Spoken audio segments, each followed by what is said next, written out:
Single లైన్లో చంద్రబాబు నాయుడు గారు 40 సంవత్సరాల పైచిలకు రాజకీయాలు, 30 సంవత్సరాలు తెలుగుదేశం పార్టీ నడిపించినటువంటి రథసారథిగా మరి ఏ జెండాను కూడా తన భుజాన మీద ఇట్లా పెట్టుకోలే. అలయన్స్తో ఉండి ఇట్లా చేయగలిపించవచ్చు కానీ ఇంకొక జెండాని చేయలే. జాతీయ పార్టీల జెండాలని ఈ భారతదేశాన్ని రాష్ట్రాన్ని భారతదేశాన్ని నడిపించినటువంటి కషాయం జెండాని కానీ కాంగ్రెస్ జెండాని కూడా ఇట్లా పట్టలే. ఒక తెలుగుదేశం కాంగ్రెస్ పార్టీలో ఉండిన నాడు కూడా పెద్దగా జెండాని ఇచ్చేయలే. నిన్న ఒక్క ఎమ్మెల్యే స్థానాన్ని మాత్రమే పార్టీ పెట్టిన 10 సంవత్సరాలలో గెలిచినటువంటి జనసేన జెండాని వారి భుజానం వేయడం జరిగింది. ఎలా చూస్తారు?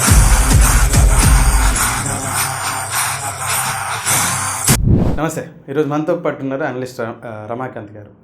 ప్రస్తుతం జరుగుతున్నటువంటి ఆంధ్రప్రదేశ్లో పలు రాజకీయాల అంశాల మీద మాట్లాడదాం. ముఖ్యంగా రాయలసీమ ప్రాంతానికి సంబంధించినటువంటి రామ్నాథ్ గారు, ఆ ప్రాంతంలో వైసీపీ హవా నడుస్తుందా, నేడు తెలుగుదేశం హవా నడుస్తుందా, లేకపోతే మరి ఇతర అభ్యర్థుల ఇండిపెండెంట్ హవా నడుస్తుందా, కాస్త అడిగి తెలుసుకునే ప్రయత్నం చేద్దాం. నమస్తే. నమస్తే నరసింహ.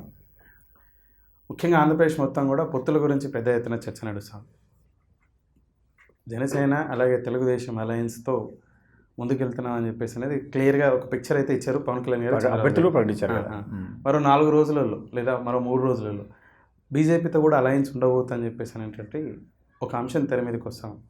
అలయన్స్ సాధ్యపడుతుందంటారా, సాధ్యపడదంటారా? భిన్న వాదనలు ఉన్నాయి. మీ వీలో ఎలా?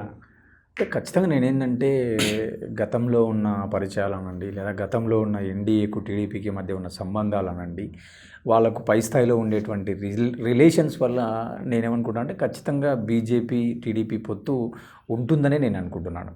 ఎందుకంటే చంద్రబాబు నాయుడు ఇంకా 57 స్థానాలకు అభ్యర్థులను ప్రకటించలే. కేవలం పొత్తులో భాగంగా 99 స్థానాలకు ప్రకటించడం జరిగింది. అంటే వీళ్ళు ఒక 94, జనసేన ఒక 5 స్థానాలకు ప్రకటించారు.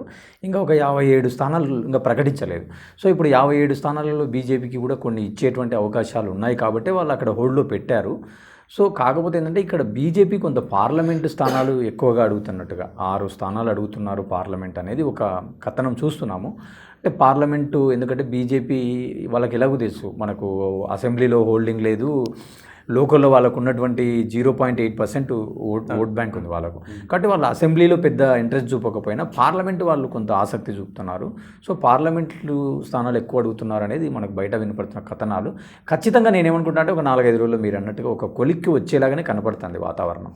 వాళ్ళ 6 స్థానాలలో ఒకవేళ పార్లమెంట్ అభ్యర్థులు అడుగుతున్నారని చెప్పేసి మరి అసెంబ్లీ స్థానాలు ఎన్ని అడుగుతుంటారు? అంటే మనం గతంలో వాళ్ళకు 2014లో వాళ్ళు పొత్తులో ఉన్నారు కదా. వాళ్ళు గతంలో పొత్తులో ఉన్నప్పుడు కూడా 8 స్థానాలు 12 ఎన్నో వాళ్ళకి ఇచ్చినట్టున్నారు, ఒక 5 ఎన్నో వాళ్ళు గెలిచినట్టున్నారు. సో అంతకంటే తక్కువనే ఇచ్చే అవకాశాలు ఉన్నాయి కాబట్టి ఎక్కువ ఇచ్చే అవకాశాలు లేవు. ఎందుకంటే ఈరోజు బీజేపీకి అక్కడ ఓట్ బ్యాంకు బలంగా లేదు, వాళ్ళు ఏమైనా సంస్థాగతంగా 175 నియోజకవర్గాల్లో బలంగా లేరు కాబట్టి ఖచ్చితంగా ఏదో వాళ్ళకు ఒక సింగిల్ డిజిట్కే పరిమితం అవుతారు తప్ప డబల్ డిజిట్కి ఇచ్చేటువంటి అవకాశం లేదనేది నా భావన. 2019 తర్వాత అధ్యక్షులుగా అంటే రాష్ట్ర పార్టీకి అధ్యక్షులుగా చేసినటువంటి కన్నా లక్ష్మీనారాయణ గారిని, సోము వీర్రాజు, పురంధేశ్వరి వీరి నేతృత్వంలో బీజేపీ ఏం బలోపేతం కాలేదంటారు ఆంధ్రప్రదేశ్లో? అంటే బలోపేతం అయితే అధ్యక్షులే పార్టీలు వేడిపోతారా? అధ్యక్షులే పార్టీలు వేడి టీడీపీలో చేడతారా? Make it sense. జస్ట్ మీరు కూడా చెప్పండి, నేను చెప్పడం కాదు. ఇప్పుడు అధ్యక్షుడుగా ఉన్నటువంటి వ్యక్తే పార్టీ నాయకత్వాన్ని వదిలేసి, అదేదో అంటారు చూడు, మనం పగ్గాలు వదిలేసి కాడిని వదిలేసి పోయినట్టుగా అధ్యక్షుడే బయటకు పోతున్నా అంటే అర్థమైంది.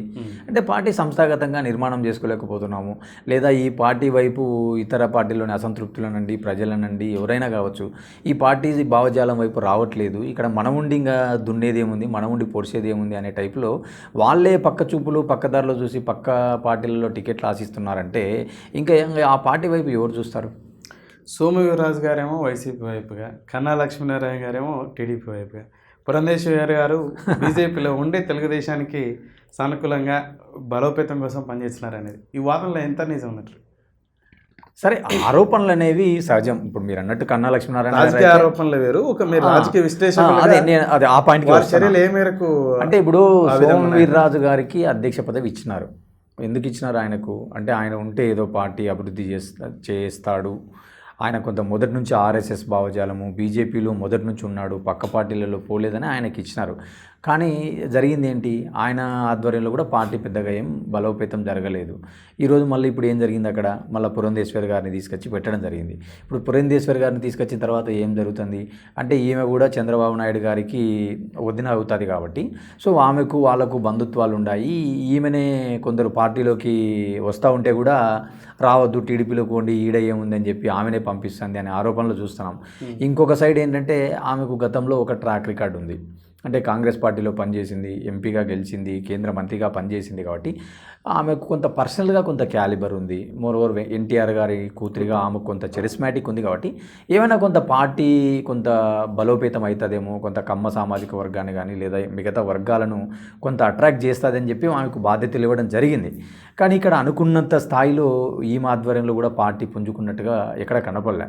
కేవలం ఒక కిరణ్ కుమార్ రెడ్డి గారు తర్వాత ఇంకా కొందరు నాయకులు రావడం చూసాం తప్ప, ఇంకా ఏదో వైసీపీలోని అసంతృప్తులు కానీ, టీడీపీలో టికెట్లు రాని వాళ్ళు కానీ ఎవరైనా ఇక్కడ వచ్చినారా? ఎవరు వచ్చినా దాఖలాలు కనపడలే. అంటే ముఖ్యంగా ప్రజల్లోనే లేదు. అంటే ప్రజలు ఎంతసేపు ఉన్న టీడీపీ వైపు, ఎంతసేపు ఉన్న వైసీపీ వైపే చూస్తున్నారు తప్ప ఏపీలో బీజేపీ వైపు పోదామని, కాంగ్రెస్ వైపు పోదామనేటువంటి భావ వ్యాప్తి ఇంకా కనపడ్డంలా. జనసేన వైపు కూడా చూడట్లేదంటారా? అంటే జనసేనకు ఆల్రెడీ వాళ్ళకి 7.2% ఓట్ బ్యాంక్ ఉంది కదా. అంటే 2019లో దగ్గర 132 స్థానాలలో పోటీ చేస్తే వాళ్ళకు 7.2% ఓట్ బ్యాంక్ రావడం జరిగింది. మోరోవర్ పవన్ కళ్యాణ్ గారి అభ్యర్థులు దాదాపుగా ఒక 20-25 నియోజకవర్గాలలో 20,000, 30,000, 15,000, 18,000 ఇట్లా ఒక సబ్స్టాన్షియల్ ఓట్ బ్యాంక్ వాళ్ళు తీసుకురావడం జరిగింది. కాబట్టి వాళ్ళకి ఎంతో కొంత కొన్ని నియోజకవర్గాల్లో కొంత బలం ఉన్నట్టుగానే మనం భావించాలి. ఇప్పుడు కిరణ్ కుమార్ రెడ్డి గారు తెలంగాణ అసెంబ్లీ ఎలక్షన్స్ కంటే ముందుగా బీజేపీ పార్టీలో చేరారు.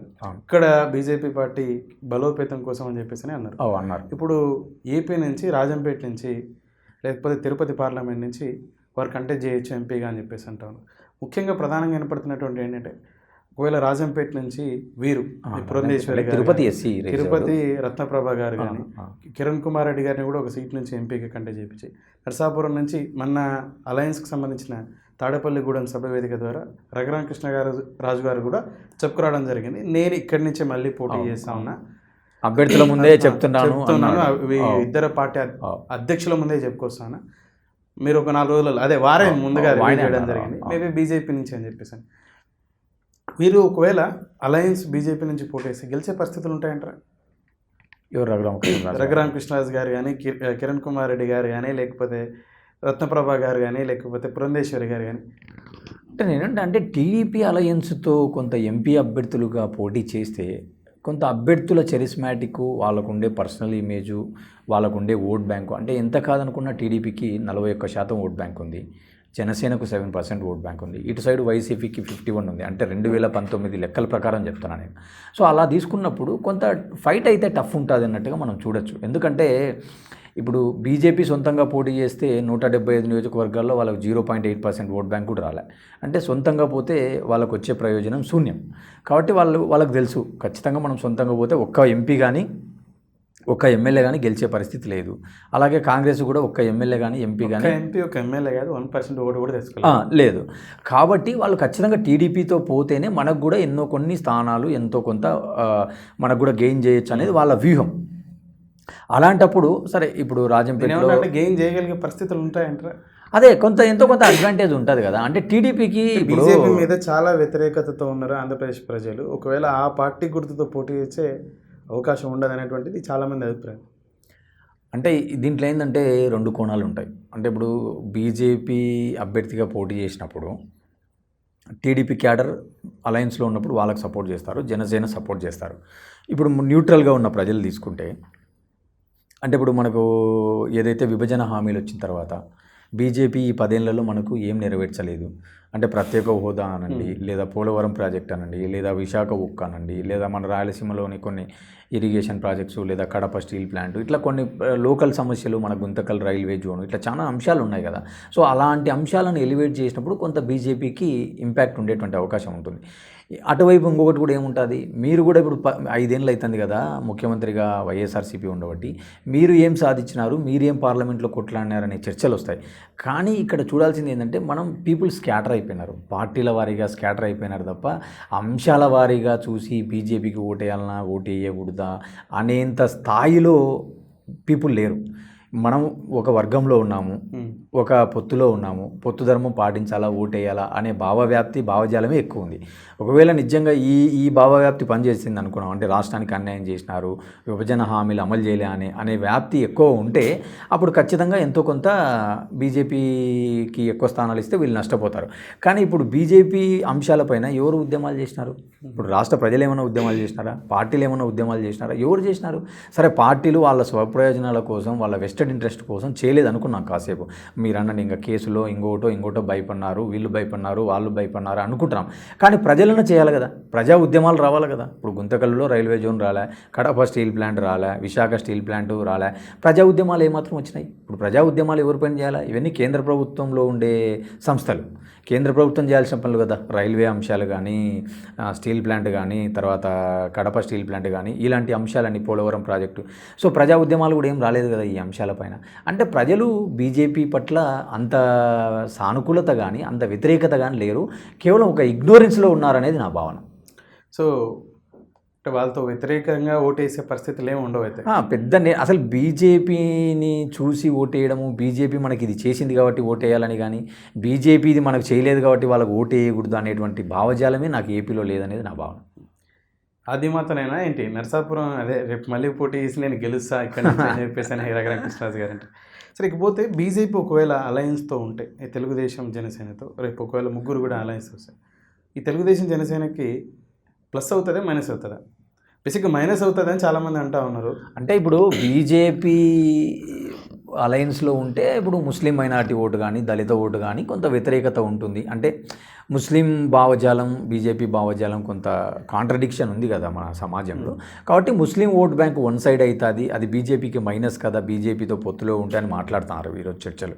కానీ ఇక్కడ చూడాల్సింది ఏంటంటే బీజేపీతో పొత్తులో ఉండి టీడీపీ గెలిచిన సందర్భాలు ఉన్నాయి కదా. 2014లో గెలవలేదా?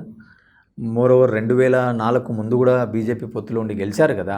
అంటే ఇక్కడ చూడాల్సింది ఏంటంటే బీజేపీ పార్టీ ఉండడం వల్ల కొద్ది వరకు మైనారిటీ ఓట్లు ఏదో కొంత శాతం వీళ్ళకి వచ్చేటువంటి వాటిలో కొంత తగ్గచ్చేమో, కానీ కేవలం బీజేపీ పొత్తులో ఉండడం వల్ల మొత్తం మైనారిటీ వర్గాలల్లో బీజేపీకి దూరం అవుతాయని కానీ, టీడీపీకి దూరం అవుతాయని అయితే అనుకోలేం. మరి చిన్న అంశం ఏంటంటే, ఇప్పుడు ఒకవేళ ఈ వాదన తీసుకొచ్చే వాళ్ళు ఈ విధంగా ఎందుకు ఆలోచించట్లేదని ఈ వాదనను వ్యతిరేకించే వాళ్ళు చెప్పచ్చు. ఏంటంటే, మరి ఒకవేళ బీజేపీ అలయన్స్లోకి వస్తే హిందూకు సంబంధించిన ఓట్ బ్యాంక్ ఏదైతే ఉందో ఇది కంప్లీట్గా మళ్ళీ ఇటువైపు మొగ్గుతుంది కదా. అదే అంటున్నా నేను అనేది ఏంటంటే, అదే ఆ భావజాలం, అయోధ్య రామ మందిరానికి అదే అంటున్నా ఇప్పుడు నువ్వేమనుకుంటావు, బీజేపీ వాళ్ళు అక్కడ ఉన్నారు కాబట్టి ముస్లిం ఓట్ బ్యాంక్ అంతా మాకే ఉంటుంది, వన్ సైడ్ అవుతుంది అనుకుంటారు. ఇప్పుడు మీరు చెప్పిన వర్షన్ అనేది, ఇప్పుడు బీజేపీ అటు సైడ్ ఉంది కాబట్టి హిందూ భావజాలం అంతా అటు సైడ్ పోతుంది. అదే అంటున్నాను, పీపుల్ స్కాటర్ అయినారు వర్గాల వారీగా, కులాల వారీగా, మతాల వారీగా. కాబట్టి ఒకరుంటే ఒక సైడే మొత్తం పోతుంది అనే భావవ్యాప్తి భావజాలం సమాజంలో లేదు. ఇప్పుడు వాళ్ళు ఏమనుకుంటున్నారు, దళితులంతా మా వైపు ఉన్నారు, మైనారిటీలంతా మా వైపు ఉన్నారు, ఎస్సీలంతా మా వైపు ఉన్నారు అని వైసీపీ అనుకుంటుంది. కాసేపు అనుకుందాం. కానీ ఇటువైపు వీళ్ళు ఏమనుకుంటున్నారు, బీసీలు మా వైపు ఉన్నారు, తర్వాత లేదంటే ఈరోజు ఉద్యోగస్తులు మా వైపు ఉన్నారు, కొంత ప్రజా వ్యతిరేక విధానాలు ఎవరైతే కొంత ప్రైవేట్ సెక్టర్లో ఉన్నటువంటి వాళ్ళు, అభివృద్ధి జరగలేదనుకున్న వాళ్ళు మా వైపు ఉన్నారు. అంటే ఎవరి అంచనాలు వాళ్ళు చెప్తుంటారు. కానీ నేనేమంటానంటే ఏ వర్గము ఒక సైడ్ పూర్తిగా వన్ సైడ్ అనేటువంటి రాజకీయ ముఖ చిత్రం ఏపీలో లేదు. ఈ లేదు, కొన్ని ఆర్గనైజేషన్స్ అట్లా ఉన్నాయని చెప్పి ఇప్పుడు మీరు అన్నటువంటి ఉద్యోగాలు కానీ, ఉద్యోగస్తులు కానీ, నిరుద్యోగ యువత కానీ, ముఖ్యంగా ఆశా కార్యకర్తలు కానీ, ఇలా కొన్ని పర్టికులర్ సెక్టర్ మొత్తం కూడా యాంటీ ఉంది ప్రభుత్వానికి అని చెప్పేసి అని.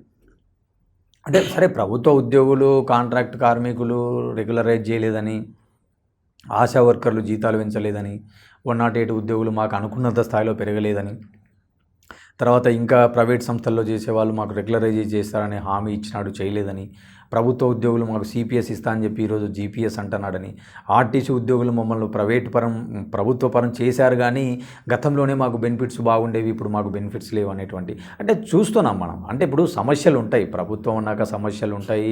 ఆ సమస్యలకు వీళ్ళు కూడా ఏమనుకుంటారు, సరే ఇంకా ఒక 2 నెలలు ఉంది కదా, 2 నెలల లోపల షార్ట్అవుట్ చేద్దాంలే, లేదంటే ఒక అమికబుల్ చర్చలు. ఇప్పుడు మొన్న ఎవరో కార్మికులు మనం చూసినాం, దాదాపు 30 రోజులు 20 రోజులు సమ్మె చేశారు కదా, ఆశా వర్కర్లో ఎవరో, వాళ్ళని ఒక కొలిక్కి తెచ్చి ఏదో ఆ సమ్మెను సఫలం చేసినారు కదా చర్చలు.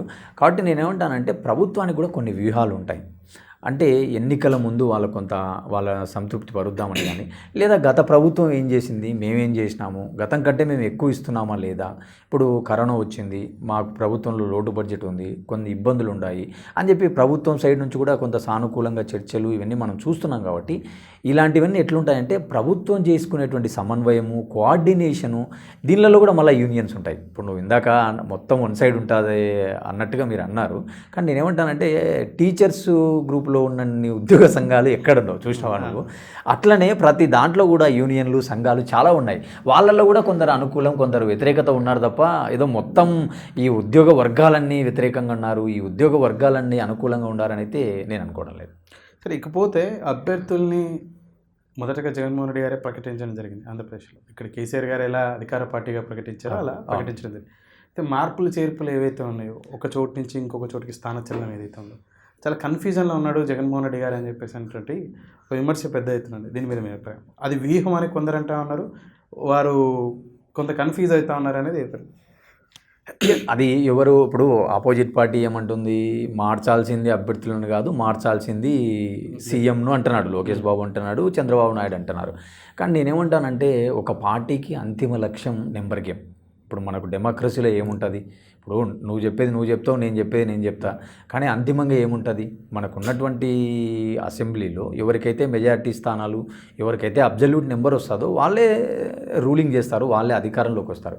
అంటే ఆ నెంబర్ గేమ్ను రీచ్ అయ్యేటువంటి క్రమంలో గెలుపు గుర్రాలే లక్ష్యంగా ఎవరు బలవంతులు, ఎవరు బలహీనులు, ఎవరికి లోకల్లో క్యాడర్లో అసమ్మతి ఉంది, ఎవరు ఆర్థికంగా బలవంతులు, సో ఇలాంటి ఎక్సర్సైజ్ ఒక పార్టీ కాదు అన్ని పార్టీలు చేస్తున్నాయి. ఆ క్రమంలోనే వీళ్ళు అభ్యర్థులను మారుస్తున్నారు. ఇంకా మోర్ ఓవర్ ఏంటంటే కొంత సోషల్ ఇంజనీరింగ్ జరుగుతుంది. అంటే ఏ నియోజకవర్గంలో అయితే ఏ కమ్యూనిటీ ఎక్కువ ఉందో, ఇప్పుడు ఫర్ ఎగ్జాంపుల్ మంగళగిరిలో తీసుకున్నాం, మొన్నటి వరకు గంజి చిరంజీవిని ప్రకటించారు, మళ్ళీ ఈరోజు కొత్తగా ఒక లావణ్య ఎవరో ఒక అమ్మాయిని మహిళను ప్రకటించడం జరిగింది. అంటే వాళ్ళ స్థాయిలో వాళ్ళు ఒక ఇంజనీరింగ్ చేస్తున్నారు, అంటే వడపోస్తున్నారు. అంటే ఇప్పుడు నేనేమంటానంటే ఒక ఇంటర్వ్యూకు మనం ఎవరన్నా ఒక అభ్యర్థిని పిలుస్తాం, అభ్యర్థి పిలిచినప్పుడు ఒక జాబ్కు ఒక 5 మందో 10 మందో వస్తారు కదా.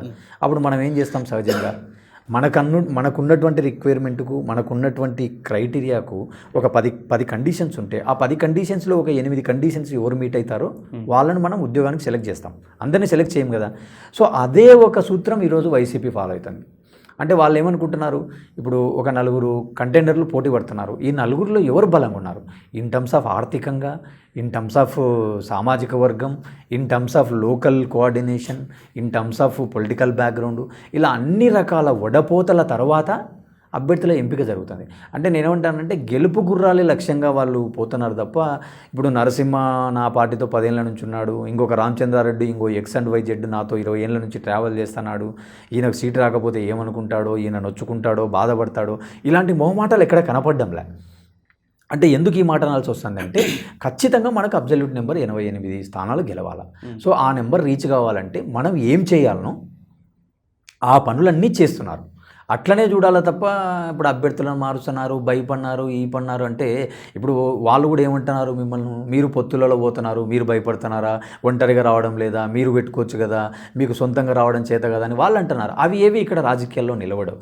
రాజకీయాల్లో ఏం నిలబడతాయి, నీ వ్యూహాలు, నీ అస్త్రశస్త్రాలు, ఎంతవరకు నువ్వు మెజార్టీ స్థానాలను నెగ్గినావా అనేది నీ వ్యూహం తప్ప ఇవేవి నిలబడవు కదా. ఇప్పుడు మనం తెలంగాణలో చూసినాం, ఆ రోజు బ్రహ్మముహూర్తం అన్నాడు, శుభదినం అన్నాడు, 114 మందిని ఒకటే రోజు ప్రకటించినాడు. ఏమన్నా నిలవన్నాయా? ఏం నిలవలేదు కదా. ఈరోజు అబ్జల్యూట్ మెజార్టీ రాదు, కాంగ్రెస్కి అంగొచ్చాదని కూడా చాలా సర్వేలు చెప్పినాయి. కానీ ఈరోజు ఇక్కడ కాంగ్రెస్ పార్టీకి 63 స్థానాలతో అబ్జల్యూట్ మెజార్టీ వచ్చింది కదా. అంటే నేనేమంటానంటే రాజకీయాలలో ఆ నెంబర్ గేమ్ సాధించేటువంటి క్రమంలో నీ వ్యూహం ముఖ్యం. ఈరోజు తెలంగాణలో ఒక టాక్ వస్తుంది, మేము ఒక 30 మందిని మార్చుంటే మాదే అధికారం అని చెప్పి పోస్ట్ మార్టం చేసేటువంటి క్రమంలో కేటీఆర్ గారే మాట్లాడుతున్నారు. కాబట్టి ఒక రాజకీయ పార్టీలు తన వ్యూహంలో భాగంగా చేస్తున్నట్టుగానే భావించాలా తప్ప ఏదో అభ్యర్థులు లేకుంటే ఇంకొక రకము అనుకోవడం. వారు ప్రోద్బలంతో మార్చిన స్థానాలలో కూడా గెలవడం జరిగింది కేటీఆర్ గారు. ఎక్కడైతే కరెక్ట్ కదా, ఎక్కడైతే స్టేషన్ గన్పూర్ శ్రీహరి గారు, అలాగే నర్సాపూర్ కానీ అలంపూర్ సంబంధించింది కానీ ఇలా అంటే సిట్టింగ్ ఎమ్మెల్యేని కాదని చెప్పేసి వారి ప్రోద్బలంతో కన్విన్స్ చేసి వారి నాన్నగారిని అలా ఇంకా గెలిచారు కదా. మరి కేసీఆర్ గారే వారి నాయకులు చాలా వరకు కమిషన్లకు పాల్పడుతూ ఉన్నారు, అవినీతికి పాల్పడుతున్నారని on front of press media ముందే చెప్పుకురావడం జరిగింది. ఇక్కడ సమస్య ఏంటంటే ఇక్కడ పర్సన్స్ని మార్చి 10 ఏళ్ళ వ్యతిరేకత ఉండింది, అవును. కరప్షన్స్కి తన నాయకులు పాల్పడ్డారని తానే చెప్పుకొచ్చాడు. మార్చకపోవడం వల్ల నష్టపోయాడు. అవును. మార్చి నష్టపోతున్నాడు జగన్మోహన్ రెడ్డి అని. ఎలా అంటే 2019లో ప్రయోగం చేశాడు కొత్త ఫేసెస్ని తీసుకొచ్చి. ఇది ఇప్పుడు కర్నూలు జిల్లాకు తీసుకుంటే హఫీజ్ ఖాన్ని తీసుకున్నా, లేకపోతే నందిగాం సురేష్ ఎంపీ క్యాండిడేట్ని తీసుకున్నా, గోరంట్ల మాధవ్ అంటే పెద్ద ఎత్తున తెలిసిన ఫేస్ చెప్తా ఉన్నా. ఇలా చాలా కొత్త ముక్కలు ఉన్నాయి. కొత్త ముక్క అసలు లోన్ నియోజకవర్గంలో కూడా సరిగా తెలియనటువంటి వ్యక్తుల్ని తీసుకొచ్చి చేశాడు.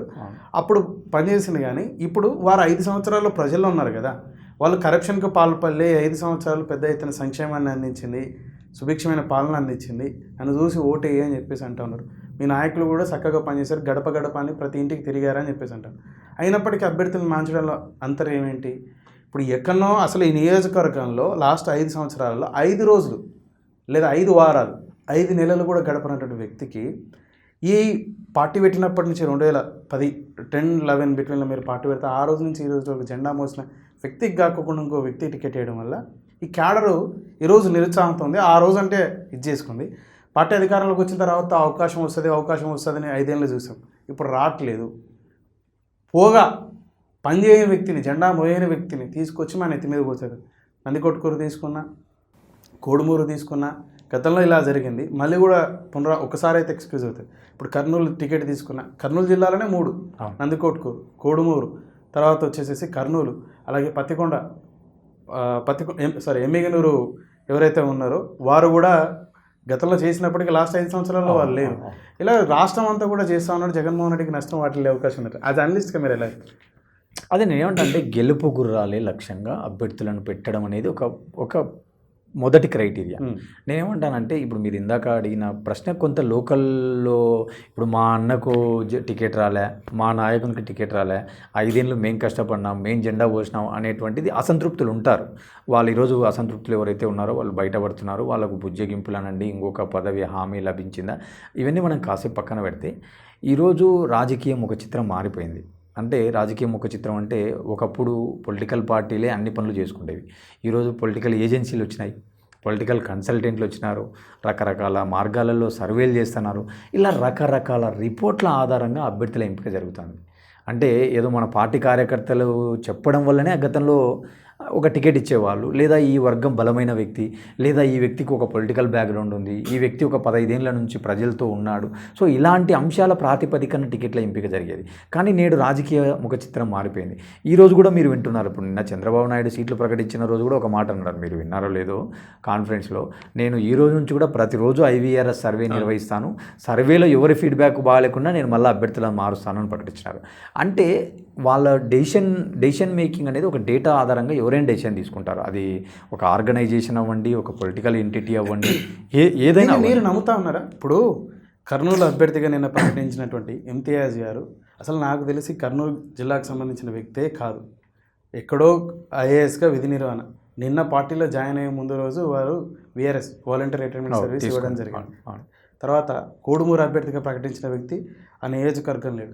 అతన్ని కావాలని చెప్పేసి ఆ నియోజకవర్గానికి సంబంధించిన ప్రజలు కానీ, అధికార పార్టీ కార్యకర్తలు కానీ, ప్రతిపక్ష పార్టీకి సంబంధించిన కార్యకర్తలు ఎలా కోరుకుంటారు? అదే ఇప్పుడు మీరు అన్నది ఆ ప్రశ్న మంచి ప్రశ్న. నేనేమంటానంటే ఎప్పుడైతే స్థానికుడు, స్థానికత, స్థానికేతర అనే భావ వ్యాప్తి వచ్చిందనుకో, ఫర్ ఎగ్జాంపుల్ ఇప్పుడు కర్నూలు తీసుకున్నాం, ఇతను స్థానికేతరుడు, స్థానికులకు కాకుండా స్థానికేతరుడికి ఇచ్చినారు అనే చర్చ ఒకవేళ స్టార్ట్ అయింది అనుకుంటే అప్పుడు ఎంతో కొంత ఇంపాక్ట్ ఉంటుంది, ఉండకుండా ఉండదు. స్థానికుడు స్థానికేతరుడే కాదు అన్నది గారు, ఆ వ్యక్తి ప్రజలకు అందుబాటులో ఉండాలి, ఆ ప్రాంతానికి ఏదైనా సేవ చేసి ఉండాలి. బేసిక్గా రాజకీయాల్లో ఇవే మెయిన్ క్రైటీరియా చూస్తారు. అలాగే ఈ 5 సంవత్సరాలు ఏ మేరకు నియోజకవర్గంలో ఉన్నాడు, అధికార పార్టీ అయితే పనులు ఏ మేరకు చేయించగలిగాడు, ప్రతిపక్ష పార్టీ అయితే ఆ ప్రజల సమస్యల మీద ఏ పోరాడాడు, అదే అట్లనే ఉంటుంది. ఇక్కడ కర్నూలు నువ్వు స్పెసిఫిక్గా అడుగుతున్నావు కాబట్టి నేను ఏమంటానంటే కర్నూలు నియోజకవర్గం ఒకసారి నువ్వు 2014 చూసినా 2019 చూసినా కూడా అక్కడ టీజీ కుటుంబమే పోటీ చేస్తున్నారు. అంటే వాళ్ళ అభ్యర్థి ఎక్కడ మారడం లేదు. 14లో SV మోహన్ రెడ్డి గారు వైసీపీ గెలవడం జరిగింది, తర్వాత హఫీజ్ ఖాన్ గారు గెలవడం జరిగింది. ఇద్దరు కూడా కేవలం 5,000 నుంచి 6,000 మెజార్టీతోనే గెలవడం జరిగింది. అంటే అక్కడ వైసీపీ కూడా అంత బలంగా లేనట్టే. అంటే ఇప్పుడు రాష్ట్రం అంతా అంత వేవ్ మెజార్టీలు వచ్చినాయి. ఇప్పుడు మన కర్నూలు జిల్లాలో 14 నియోజకవర్గాలు తీసుకుంటే ఏ నియోజకవర్గం తీసుకున్నా కూడా 15,000 యువతల మెజార్టీ ఏ ఎమ్మెల్యేకి లేదు. ఎవరు చూసినా 20,000, 30,000, 35,000 అంటే హ్యూజ్ మెజార్టీలతో గెలవడం జరిగింది. కానీ ఒక కర్నూలులోనే 5,000, 6,000 మెజార్టీతో గెలవడం జరిగింది. అంటే అక్కడ టఫ్ ఫైట్ ఉంది. అంటే అటు సైడ్ కూడా ఒక బలమైన కుటుంబం, ఒక బలమైన నేపథ్యం ఉన్న కుటుంబం, ఒక వ్యక్తి కావడం వల్ల అక్కడ వర్గం బాగా ఉంది. 2 వర్గాలు చాలా బలంగా ఉన్నాయి. కాకపోతే కర్నూలు పట్టణంలో ఉన్నటువంటి అత్యధిక జనాభా కలిగిన ముస్లిం సామాజిక వర్గం అభ్యర్థి కావడం వల్ల అక్కడ గెలుపు అవకాశాలు ఉంటాయి. అంటే స్థానికుడా, స్థానికేతరుడా, ప్రజల పోరాటం చేసినాడా లేదా అనే విషయాలు కాసేపు పక్కన పెడితే అక్కడ ముస్లిం సామాజిక వర్గం అయితేనే ఖచ్చితంగా విజయావకాశాలు ఉన్నాయి, లేకపోతే ఈసారి విజయావకాశాలు ఉండవు అనేటువంటి కోణంలో ఇప్పుడు ఎస్వి మోహన్ రెడ్డి గారి ఫ్యామిలీకి ఇస్తే హఫీజ్ ఖాన్ చేస్తారో చేయరో అనే ఒక భయం, ఒకవేళ హఫీజ్ ఖాన్ గారికి ఇస్తే ఎస్వి కుటుంబం చేస్తాదో లేదో అనేటువంటి భయంతో వాళ్ళ ఇద్దరిని కాకుండా కొంత కొత్త ఫేస్ని తీసుకురావడం, అంటే కొత్త ఫేస్ని తీసుకొచ్చి కొంత కోఆర్డినేషన్ చేసినట్టుగా మనం చూడాలి. అయితే ఇప్పుడు మరి ఒకవేళ ఇట్లా ఆలోచించినప్పుడు జగన్మోహన్ రెడ్డి విఫలమైనాడని భావించాలా? ఇప్పుడు కొత్త ఫేజ్ అంటే ఆ ఫేజ్ ఉంటే గెలుస్తాను, కమ్యూనిటీకి సంబంధించిన పర్సన్ మాత్రమే పెడితే నేను గెలవగలుగుతా, నేను ఆ ప్రాంతానికి సంబంధించిన కార్యకర్తనో లేకపోతే ఆ ప్రాంతం నుంచి పార్టీకి సేవ చేసినటువంటి వ్యక్తిని పెట్టి చేస్తే కాకోకుండా కులం ప్రాతిపదికన మరో కోణంలో తీసుకొచ్చి పెడితే గెలుస్తాను అంటే తన మీద తనకు నమ్మకం సన్నగిల్లినట్ట. అదే చూడాల్సింది ఏంటంటే గెలుపు గుర్రానికి కావాల్సినటువంటి స్ట్రైట్ క్వశ్చన్, స్ట్రైట్ అదే అంటున్నా, గెలుపు గుర్రానికి కావాల్సిన క్రైటీరియా ఏదైతే ఉందో, ఇప్పుడు సామాజిక కోణం అనేది చాలా ఇంపార్టెంట్ రాజకీయాల్లో. ఇప్పుడు ఈరోజు మీరు నర్సాపురం ఎంపీ అభ్యర్థిగా ప్రకటించినారు, ఈరోజు మంగళగిరి ఎమ్మెల్యేగా అభ్యర్థిగా ప్రకటించినారు. వాళ్ళ నిన్నటి వరకు కూడా మొన్నటి వరకు కూడా ఎవరికి తెలియదు ఆ పేర్లు, కాకపోతే ఆ లోకల్లో తెలిసేమో తప్ప రాష్ట్ర వ్యాప్తంగా తెలియదు, వాళ్ళకు అంత ప్రామినెంట్ ఫేస్లు కూడా కాదు. కానీ వాళ్ళని తీసుకొచ్చి పెడుతున్నారంటే అర్థమైంది అంటే ఆ సామాజిక వర్గం అక్కడ బలంగా ఉంది. ఎంత కాదనుకున్నా మా కులవాన్ని నిలబెట్టినారు, మా వాడిని నిలబెట్టినారు కాబట్టి మనం ఓటేయాలా, మనం ఆదరించాలా అనేది రాజకీయాల్లో ఉంది. అది ఖచ్చితంగా ఈరోజు కర్నూలు ఎంపీ తీసుకున్నాం మనం, ఈరోజు కురుబ సామాజిక వర్గానికి సంబంధించి టీడీపీ ప్రకటించడం జరుగుతుంది. ఖచ్చితంగా ఈ వల్ల కూడా ఏం చేస్తున్నారు, బోయ సామాజిక వర్గము లేదా వీళ్ళు కూడా కురుబ సామాజిక వర్గం లేదా బీసీ సామాజిక వర్గం అభ్యర్థినే పెట్టాలంటున్నారు. అంటే రాజకీయం అనేది ఖచ్చితంగా మారింది. అంటే సామాజిక వర్గాల ఆధారంగా, ఈక్వేషన్స్ ఆధారంగా అక్కడ ఎవరి జనాభా ఎక్కువ ఉంది అనే ప్రాతిపదికనే చూస్తున్నారు తప్ప ఈ ఫేసు కొత్త ఫేసా, ఈ ఫేసు పాత ఫేసా. ఇప్పుడు ఇంకొక విధంగా అనుకుందాము, 2019లో నా ఫేస్ చూసే మొత్తం ఓట్లు వేసినారు, అభ్యర్థులను ఎవరిని చూడలేదనేది రాష్ట్ర వ్యాప్తంగా వినపడిన వార్త. సో అలాంటప్పుడు అంటే ఈరోజు జగన్మోహన్ రెడ్డి ఫేస్ను చూసి ఓటేసే పరిస్థితి లేదనుకోని జగన్మోహన్ రెడ్డి మారుస్తున్నారా? అది కాదు కదా ఇక్కడ రాజకీయాల్లో చూడాల్సింది. రాజకీయాల్లో చూడాల్సింది ఏంది, నువ్వు ఆడే ఆట, నువ్వు ఆడేటువంటి వ్యూహం ఎంత పగడ్బందీగా ఉంది అన్ని ఈక్వేషన్స్లో. అదే నేను ఇందాక చెప్పాను, in terms of social engineering, in terms of money point of view, in terms of ఆర్థిక మూలాలు, పొలిటికల్ బ్యాక్గ్రౌండు, లేదా సామాజికంగా అతను ఎంతవరకు ప్రజలుగా దగ్గరున్నాడు, ఇలాంటి చాలా అంశాలను బేరీజు వేసుకుంటా వాటిలో ఒక 4-5 కండిషన్స్ మీట్ అయినప్పుడు పెడుతున్నారు. ఇంకోటి ఇదే కర్నూలుదే తీసుకుంటే ఇప్పుడు అసంతృప్తిని నువ్వు ఎట్లా చల్లార్చాలనడానికి కొంత లాజిక్ ఉంటుంది. ఏం లాజిక్ ఉంటుంది అసంతృప్తి చల్లార్చాలన్నప్పుడు? ఇప్పుడు నీకు ఇస్తే వాయన చేయడు, వాయనకి ఇస్తే నువ్వు చేయను అన్నప్పుడు ఇద్దరిని ఒకటే గాటికి కట్టేసి మూడవాన్ని తెచ్చినా అంటే ఇద్దరు సచ్చినట్టు చేస్తారు కదా అనే ఒక లాజిక్ ఉంది కదా అక్కడ. అదే లాజిక్ ఈయన కూడా ఫాలో అయినట్టుగా మనం చూసుకోవాలా. ఇకపోతే మీరు నంద్యాల పార్లమెంట్కి సంబంధించిన వ్యక్తి, నంద్యాల పార్లమెంట్ నుంచి ఈసారి అలీ గారికి వైసీపీ నుంచి అవకాశం అని చెప్పేసి అంటాను. లేదు నాకు తెలిసినంత వరకు చాలా రోజుల నుంచి ఈ వార్త వస్తుంది, కానీ నంద్యాల వైసీపీ అభ్యర్థికి నాకు తెలిసి ప్రస్తుతం ఉన్న ఎంపీ పోచా బ్రహ్మానందరెడ్డి గారికి నాకు ఆల్టర్నేటివే లేదనేది నా భావన. ఎందుకంటే ఒక ఆలీ గారి పేరు వినపడుతుంది తప్ప లోకల్లో ఎవరి పేరు వినపడడంలే. ఇప్పుడు ఆలీ గారు కూడా ఏంటంటే ఆయన ఏదో రాజ్యసభనో ఎమ్మెల్సీ ఏదో ఇస్తారు, చైర్మన్ ఇస్తారు అని చాలా వినపడుతున్నాయి మనకు. కానీ ఈరోజు 5 సంవత్సరాల టర్మ్ అయిపోతుంది. అంటే ఈ టర్ములో ఆయనకు ఏ పదవి వచ్చే అవకాశాలు కనపల్లె. ఆలీ గారు ఏంది, ఆయన రాజమండ్రికి సంబంధించిన రెసిడెంట్స్, ఆయన యాక్చువల్గా ఆ ప్రాంతానికి చెందినటువంటి వ్యక్తి. లేదా గుంటూరులో సహజంగా ముస్లిం మైనార్టీ ఓట్స్ ఎక్కువ ఉంటాయి, సో గుంటూరు ఇవ్వచ్చు లేదా రాజమండ్రి అనే చర్చలు చూసినాం. కానీ మన నంద్యాలలో కూడా ముస్లిం ఓట్ బ్యాంక్ బాగుంటుంది, అక్కడ ఫరూక్ గారి నేపథ్యం ఉంది, ఆయన కూడా ఎమ్మెల్యే టికెట్ ఇచ్చినారు కాబట్టి వీళ్ళు కూడా ముస్లింకి ఇస్తారనేటువంటి వార్తలు వచ్చినాయి. కానీ వాస్తవంగా నాకున్నటువంటి సమాచారం ఏంటంటే మళ్ళీ తిరిగి నంద్యాల ఎంపీగా పోచా బ్రహ్మానందరెడ్డి గారే ఉంటున్నారనేది నాకున్నటువంటి సమాచారం. ఖచ్చితంగా ఆలీ గారు అయితే అక్కడ పోటీలో ఉండట్లేదు. ఆలీ గారికి వైసీపీ కూడా ఏదైనా చర్చలు చేసిండొచ్చేమో, కానీ కంప్లీట్గా ఆలీకి ఇస్తున్నారనేది అవాస్తవం.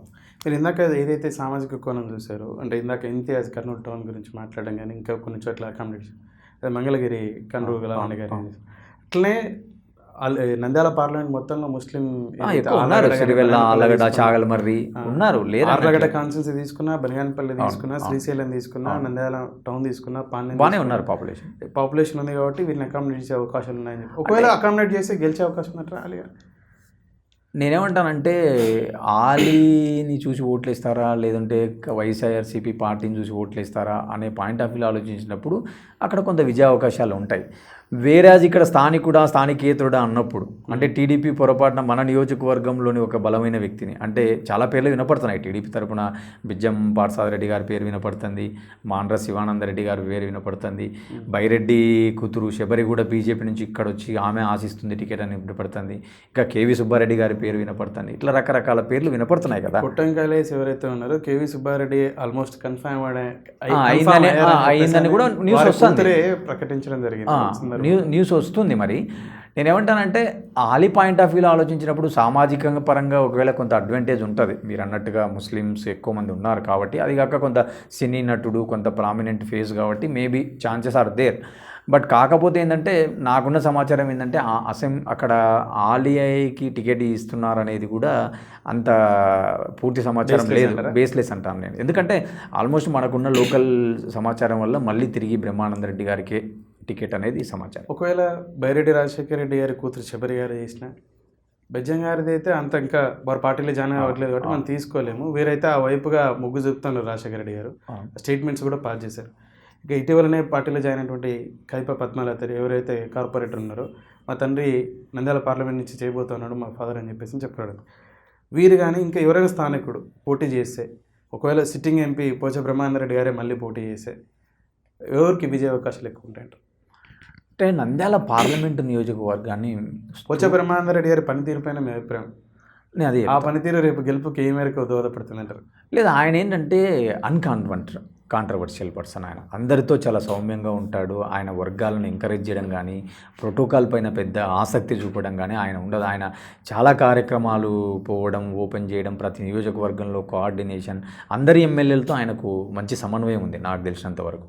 ఇంకొకటి ఏంటంటే ఆయన పెద్ద ప్రచార ఆర్భాటాలను కోరుకోడు. ఇంకోటి ఏంటంటే ఆయనకు తెలుసు మీకు, భారతీ సీడ్స్ అనేది చాలా పెద్ద సంస్థ మన ఆంధ్రప్రదేశ్లో సీడ్ కార్పొరేషన్ రంగంలో. మోరోవర్ ఆయన కొంత ఎంటర్ప్రెన్యూర్గా ఆయన ఎదిగిన వ్యక్తి, అంటే కొంత ఆర్గనైజ్డ్గా ఉంటుంది ఆయనది. ఇప్పుడు ఈరోజు నంద్యాలకు దగ్గరగా మీకు నేను ఒక 2-3 ఎగ్జాంపుల్స్ చెప్తాను. అంటే ఈరోజు నంద్యాల రైల్వే స్టేషన్ను భారతదేశంలో దాదాపుగా 540 రైల్వే స్టేషన్స్ను స్మార్ట్ రైల్వే స్టేషన్స్గా మోడరైజేషన్ చేయాలనేటువంటి భాగంలో మన నంద్యాలను ఎంపిక చేయడం జరిగింది. అంటే ఆయన ఏంటంటే ప్రచారాన్ని కోరుకోడు. ఆయన కేవలం ఆయనకున్నటువంటి స్కిల్తో ఆయన పనులు సాధించుకోవాలా, పనులు చేసుకొని పెట్టుకోవాలా తప్ప మనకు ప్రచారం రావాలా, నాకు ఏదో 10 మంది నన్ను పొగడాలా, నా ప్రోటోకాల్ పాటించాలా, అలాంటి యాటిట్యూడ్ లేదు ఆయనకు. నేను 2-3 సార్లు వ్యక్తిగతంగా వాళ్ళ ఆఫీసుల దగ్గర పోయినప్పుడు కూడా చూసినప్పుడు కూడా నాకు బాగా గుర్తుంది. ఎక్కువ రైల్వే యూనియన్స్ వాళ్ళు రావడం, రైల్వేకి సంబంధించిన అధికారులతో మాట్లాడడం, ఇలాంటివి నేను బాగా అబ్జర్వ్ చేసిన ఒక 2-3 సార్లు. అంటే నేనేమంటానంటే ఆయన వర్క్ ఓరియంటెడ్ అంటాను. Work oriented. మోర్ ఓవర్ ఆయన బిజినెస్ మ్యాన్ కదా, అంటే బిజినెస్ మ్యాన్కు కొంత తెలుసు కదా ఈ లాబింగ్ స్కిల్స్ కానీ ఎట్లా పని చేయించుకోవాలా. మరి ఈ బిజినెస్ మ్యాన్గా లాబింగ్ స్కిల్ తెలిసినటువంటి వ్యక్తిగా, నాన్ కాంట్రవర్సీ పర్సన్ అయినటువంటి పోచ బ్రహ్మానందరెడ్డి 5 సంవత్సరాలు పార్లమెంట్ సభ్యుడిగా నంద్యాల పార్లమెంట్ ఏ మేరకు పార్లమెంట్లో సమస్యల మీద మాట్లాడి ఫండ్స్ తీసుకొచ్చి డెవలప్ చేశాడంటే? అదే నేను క్లుప్తంగా ఏమంటానంటే, ఇప్పుడు నంద్యాలకు మెడికల్ కాలేజ్ రావడం జరిగింది. మోర్ ఓవర్ నంద్యాలలో ఇప్పుడు మిర్చి యార్డ్ లేదు, మనకు మిర్చి యార్డ్ రావడం జరిగింది. ఇప్పుడు నంద్యాలలో మనకు సీడ్ కార్పొరేషన్ ఆఫ్ ఇండియా ప్రధాన కార్యాలయం ఢిల్లీలో ఉంటుంది. అది జీకే బిట్టు నేను చెప్తున్నాను. సీడ్ కార్పొరేషన్ ప్రధాన కార్యాలయం ఏ నగరంలో ఉంటుంది అనేది జీకే బిట్టు. అలాగనే మన సౌత్ ఇండియన్ ప్రధాన కార్యాలయం ఎక్కడ ఉంటుంది అంటే నంద్యాలలో ఉంటుంది. అంటే ఒకప్పుడు మనకు పివి నరసింహారావు గారు అక్కడ ప్రాతినిధ్యం వహించడం వల్ల మనకు నంద్యాల ప్రాంతంలో సీడ్కు సంబంధించి కొంత మనకు ఇన్ఫ్రాస్ట్రక్చర్ బాగా డెవలప్ అయింది అక్కడ. సో అలాంటి ప్రాంతంలో కొంత కేంద్ర ప్రభుత్వం నిధులు తీసుకురావడం కానీ, కేంద్ర ప్రభుత్వం నుంచి మనకి ఎలాంటి సంస్థల నుంచి మనకు లబ్ధి జరగాలనో అలాంటి పనులంతా ఆయన కొంత ఇంటర్నల్గా కొంత మెరుగుపరిచినట్టుగానే చూడాలి. ఇంకా మోర్ ఓవర్ ఏంటంటే చాలా వరకు జాతీయ ఫండ్స్ను రహదారుల పరంగా కానీ, ఇప్పుడు జమ్మలమడుగు నంద్యాల జాతీయ రహదారి విన్నాం మనం, అది కూడా ఆయన పీరియడ్లోనే ఇప్పుడు శాంక్షన్ చేపించడం, సర్వే పూర్తవడం చూస్తున్నాం. అలాగే సిద్ధేశ్వరం అలుగు గురించి కూడా ఆయన బ్రిడ్జి, మనకు అది కేబుల్ బ్రిడ్జి కడుతున్నారనే ఒక వార్త వస్తుంది కదా, దానికి సంబంధించి కూడా ఆయన పార్లమెంట్లో మాట్లాడడం, రెఫరెండం ఇవ్వడం కూడా చూస్తున్నాము. అలాగనే ఇంకొకటి ఇంకా బాగా చెప్పుకోవాలంటే ఏంటంటే, నాకు చాలా వరకు మనకు నంద్యాలకు కడపకు మనకు రైలు లేదు, మనకు రైలు స్టార్ట్ అయింది. తర్వాత ఇట్లాంటి రైలు స్టాపులు చాలా వరకు మన నంద్యాల మీదుగా, జమ్మలమడుగు మీదుగా, ప్రొద్దుటూరి మీదుగా నిలబడడానికి చాలా కృషి చేసి చాలా సాధించారు ఆయన ఇలాంటివన్నీ. సో నేనేమంటా అంటే కాంట్రవర్షియల్ పర్సను. ఇంకొకటి ఏంటంటే, కొంత బిజినెస్ మ్యాన్ అవ్వడం వల్ల, కొంత లాబింగ్ తెలిసిన వ్యక్తిగా ఆయన ఆర్గనైజ్డ్గా చేసుకుంటా ప్రచార ఆర్భాటాన్ని కోరుకోకుండా ఆయన అనుకున్నంత స్థాయిలో చేశారా చేయరా అనేది కాసేపు పక్కన పెడితే ఒక సగటు ఎంపీ స్థాయిలో ఖచ్చితంగా చేశారని చెప్తాను నేను. కర్నూలు పార్లమెంట్ అభ్యర్థిని అయితే మార్చడం జరిగింది. అవును. నంద్యాల పార్లమెంట్ని మారుస్తారంటారా, మారవారంటారా? ఖచ్చితంగా మారవరు అనేది నా అభిప్రాయం. మారవరు అనేది నా అభిప్రాయం. మారవకపోతేనే వైసీపీ గెలిచే అవకాశాలు ఎక్కువ ఉన్నాయంటారా? మీరు చెప్పిన ఇందాక అదే అంటారా. నేనేమంటా అంటే, ఇప్పుడు 2004 నుంచి నంద్యాల రాజకీయాలు మనకు ఎంపీగా ఎస్పీవి రెడ్డి ఉన్నారు కాంగ్రెస్లో. 9లో ఆయనే గెలిచారు, 14లో వైఎస్ఆర్సీపీ తరపున ఆయనే గెలిచారు, జస్ట్ టీడీపీలోకి పోయారు. తర్వాత మళ్ళా తిరిగి 19లో ఈరోజు పోచా బ్రహ్మానంద రెడ్డి గారు గెలవడం జరిగింది. అంటే అక్కడ ప్రజల యొక్క మూడ్ ఆఫ్ మైండ్ నీకు ఎలా కనపడుతుంది అంటే, వరుసగా కాంగ్రెస్ పార్టీని, వైఎస్ఆర్సీపీని ఆదరిస్తున్నారు నంద్యాల పార్లమెంటు ప్రజలు. కాబట్టి నేనేమంటానంటే, ప్రజల మూడు దాదాపుగా వైఎస్ఆర్సీపీ వైపే ఉంది నంద్యాల పార్లమెంట్లో. ఎందుకంటే అభ్యర్థి ఎవరైనా అంటే, ఇప్పుడు అప్పట్లో ఎస్పీవి రెడ్డి గారు ఉంటే ఓట్లు వేసినారు, ఇప్పుడు పోచా బ్రహ్మానంద రెడ్డి గారు ఉంటే ఓట్లు వేశారు, రేపు ఆలిగారా ఇంకొకరు ఉన్నా కూడా నంద్యాల పార్లమెంట్ పరిస్థితులు మారమంటారు. ఇప్పుడు మీరు ఇందాక చెప్పారు ఎస్పీవి రెడ్డి గారు 10 సంవత్సరాలు, తర్వాత వచ్చేసి ఆయన 15 సంవత్సరాలు, అంటే 10 సంవత్సరాలు కాంగ్రెస్, 5 సంవత్సరాలు వచ్చే వైసీపీ, మరో 5 సంవత్సరాలు, 20 సంవత్సరాలుగా అంటే తెలుగుదేశం ఆపోజిట్గా అక్కడ గెలుస్తా ఉన్నారు. అంటే అటువైపుగా ఓటు మళ్ళీ ఇప్పుడు ఆ ప్రాంత ప్రజల వ్యతిరేకతతో ఉండి ఒకసారి తెలుగుదేశంకి ఇద్దామనే భావనతో ఏం లేదు. అదే తెలుగుదేశం అభ్యర్థి ఎవరు అనేది కనీసం ఒక 1 year ముందు ప్రకటించి గ్రౌండ్ వర్క్ చేసుకోవాలి కదా. ఇప్పుడు ఆ రోజు all of sudden Mandra Shivananda Reddy గారు నిలిచినారు. ఆయన ఒక IPS అధికారి. ఇంకా మోరోవర్ ఆలోచిస్తే ఆయన కేవలం ఒక నందికోట్కూరు ప్రాంతంలో కొంత ఫెమిలేరియేమో, కానీ మన బనగానపల్లె, పాణ్యం, నంద్యాల, బనగానపల్లె, ఆర్లగడ్డ, నంద్యాల ఇలాంటి ప్రాంతాలలో ఆయన అంత ఫెమిలియర్ పర్సన్ కాదు. ఆల్ ఆఫ్ సడన్గా ఎన్నికలకు 10 రోజుల ముందు తీసుకురావడం జరిగింది. అలాంటప్పుడు ఇప్పుడు ఈ 5 ఏళ్లలో ఆయన ఎక్కడన్నా ధర్నాలు చేయడం కానీ, దీక్షలు చేయడం కానీ, ఒక పార్టీ ఎంపీ ప్రతినిధిగా ఆయన ఎక్కడన్నా పోరాటాలు చేశారా? మళ్ళీ ఈరోజు ఆయన రాజకీయాల నుంచి తప్పుకున్నారు, మళ్ళీ కొత్త పేర్లు వినపడుతున్నాయి. అంటే ఎంపీకి ఒక స్థిరమైన క్యాండిడేట్ను కూడా పార్టీ ఏర్పాటు చేసుకోకపోతే విజయావకాశాలు ఎట్లుంటాయి? మీరే చెప్పండి, విజయావకాశాలు ఎట్లుంటాయి? సుదీర్ఘకాలం ఎంపీగా అంటే వేరే పార్టీలకు అవకాశాలు ఇవ్వడం వల్ల వాళ్ళు ఆశించిన ప్రతిఫలం ఒకవేళ రాకపోతే అప్పుడేమైనా అంత తీవ్ర స్థాయి వ్యతిరేకత ఉంటే ఖచ్చితంగా మీరన్నది జరుగుతుంది భావిస్తున్నారా? లేదనే భావిస్తున్నాను. ఎందుకంటే హిస్టారికల్ డేటా మనకు అక్కడ చెప్తుంది. హిస్టారికల్ డేటా ఏం చెప్తుంది? ఇప్పుడు 2014లో మనకు 7 నియోజకవర్గాల్లో ఒక బనగానపల్లి నియోజకవర్గం ఒకటి టీడీపీ గెలవడం జరిగింది. 2019లో 7 స్థానాలు గెలవడం జరిగింది. ఈరోజు ఒకవేళ 7 కాస్త ఏమైనా 5 అవుతాయో, లేక 7 మళ్ళీ 7 వస్తాయి అనేది ద పీపుల్ విల్ డిసైడ్. అంతేగాని ఒక తీవ్ర స్థాయిలో వ్యతిరేకత ఉంది, 7 స్థానాలు ఇటువైపు వస్తాయని కానీ, లేదా 5 స్థానాలు 4 స్థానాలు ఇటువైపు వస్తాయనేటువంటి అంచనాలు నాకైతే కనపడడం లేదు. పోతే 2014లో కానీ 19లో కానీ 2014లో 67 స్థానాలు రావడానికి రాయలసీమ ఏదైతే 4 జిల్లాలకు సంబంధించినటువంటి 52 స్థానాలు ఉన్నాయో 35 పైచిలకు స్థానాలు వైఎస్ఆర్సీపీకి రావడం, దాదాపు 37 అనుకుంటా. 2019లో 52 స్థానాలు 49 స్థానాలు రావడం జరిగింది. అంటే వైఎస్ఆర్సీపీ స్ట్రాంగ్ ప్లేస్ ఏదని చెప్పేసి అంటే ఈ రాయలసీమ ప్రాంతం అని చెప్పేసి చెప్పుకోవచ్చు. వారి తండ్రి ఉన్నప్పుడు కానీ, లేకపోతే తర్వాత జగన్మోహన్ రెడ్డి గారి నేతృత్వంలో ముందుకెళ్తున్న వైఎస్ఆర్సీపీ పార్టీకి రేపు 24లో ఆ పరిస్థితి ఉండదు అని చాలామంది అభిప్రాయపడుతున్నారు. మీరేమంటారు? నేనంటే రాయలసీమలో జిల్లా వైజ్గా తీసుకుందాం. కర్నూలు జిల్లా 14 ఉన్నాయి, అనంతపురం జిల్లా 14 ఉన్నాయి, కడప 10 ఉన్నాయి, చిత్తూరు 14 ఉన్నాయి. ఏ జిల్లాలో ఎటువంటి పరిస్థితులు ఉన్నాయంటారు రామ్నాథ్? నేనేమంటానంటే రాయలసీమ చాలా కీలకం జగన్మోహన్ రెడ్డికి, అందులో నో డౌట్. ఎందుకంటే 2014లో 35+ స్థానాలు వీళ్ళకి రావడం జరిగింది. ఈరోజు మళ్ళీ 49 స్థానాలు రావడం జరిగింది. కేవలం రాయలసీమలో ఒక కుప్పము, ఒక హిందూపూరు, ఒక ఉరవకొండ 3 స్థానాలే టీడీపీ కైవసం చేసుకుంది. అంటే ప్రజలు అవుట్రేట్గా వైఎస్ఆర్సీపీ పార్టీని ఆదరించినారు. ప్రజా తీర్పు అంటే మ్యాసివ్గా ఒకే సైడ్ ఉంది తీర్పు. ఈరోజు ఆ తీర్పు మొత్తం ఒక సైడ్ అయ్యేటువంటి వాతావరణం ఉందా? మీరు కూడా తిరుగుతుంటారు కదా, గ్రామాలు మాట్లాడుతుంటారు కదా, ఆ వాతావరణం లేదంటాను నేను. అంటే మళ్ళా కంప్లీట్ టర్న్అవుట్ కావడం, అంటే ఒకవైపు ఉన్నటువంటి కంప్లీట్ వాతావరణం ఇంకొక సైడు వచ్చేలాగా లేదు. ఒకవేళ ఎంతో కొంత ఇప్పుడు 10 ఏళ్ళు అయింది కాబట్టి ఎంతో కొంత ప్రజల్లో మార్పు ఎంతో కొంత అంటే 2014లో వైసీపీకి ఆదరణ బాగుంది, 2019లో ఆ ఆదరణ డబల్ అయింది. ఈరోజు ఆ ఆదరణ ఎంతో కొంత తగ్గింది అనుకుంటే ఇప్పుడు కర్నూలు జిల్లాలో 14 నియోజకవర్గాలు ఉన్నాయి కాబట్టి ఒక 14లో ఏమైనా వాళ్ళకు ఒక 4 ఒక 10-4 అలా ఏమైనా రావచ్చేమో అనుకుంటే అనేది వద్దు. మీరు ఆ ప్రాంతానికి సంబంధించిన వ్యక్తి, మీరు విరివిగా పర్యటిస్తూ ఉంటారు కూడా. మీరు అంటే మీ ఇంటికి వెళ్ళినప్పుడు కానీ ఇంకా ఇతర మాట్లాడుతుంటాం కదా మనకుండే దాంట్లో. కర్నూలు జిల్లాలో ఎటువంటి పరిస్థితి ఉంది, కడప అనంతపురం జిల్లాలో ఎటువంటి అదే నేనేమంటానంటే నంద్యాల పార్లమెంట్లో 7 స్థానాలు తీసుకున్నప్పుడు నేనేమనుకుంటున్నానంటే ఖచ్చితంగా ఒక 5 వైఎస్ఆర్సీపీకి ఒక 2 టీడీపీకి రావచ్చు అనుకుంటున్నాను. నంద్యాల పార్లమెంటులో కొంత అంతో ఇంతో ఆలోచించినప్పుడు మనకు ఒక 2 స్థానాలు కనపడుతున్నాయి, 2 స్థానాలు బలంగా కనపడుతున్నాయి. అంటే వేరే కొంత నంద్యాలలో ఇప్పుడు ఫరూక్ గారికి ఇవ్వడం వల్ల అంటే ఆయన అక్కడ ముస్లిం సామాజిక వర్గం కాబట్టి ఆయనకు అవకాశం ఉంది అనేటువంటిది ఒక కోణం అక్కడ కనపడుతుంది.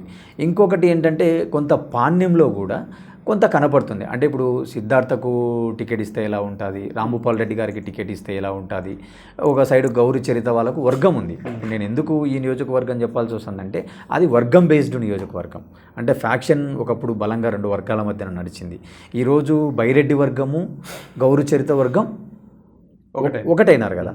ఒకవేళ రాంభూపాల్ రెడ్డి గారికి బలమైన నేపథ్యం ఒకటే కానీ క్యాడర్ ఒకటి కాలేదని చెప్పేసి అంటే ఇప్పుడు నేనేమంటానంటే ఇప్పుడు క్యాడర్ ఒకటైనారా అంటే ఇప్పుడు 10 ఏళ్ల కిందటి రాజకీయానికి ఇప్పటికీ ప్రజల్లో కూడా మార్పు వచ్చింది. ఇప్పుడు 99లో ఉన్న రాజకీయం ఈరోజు లేదు. ఆ రోజు కొట్లాడుకున్నారు, నడుపుకున్నారు, చంపుకున్నారు, కుటుంబాలంతా పోయినాయి.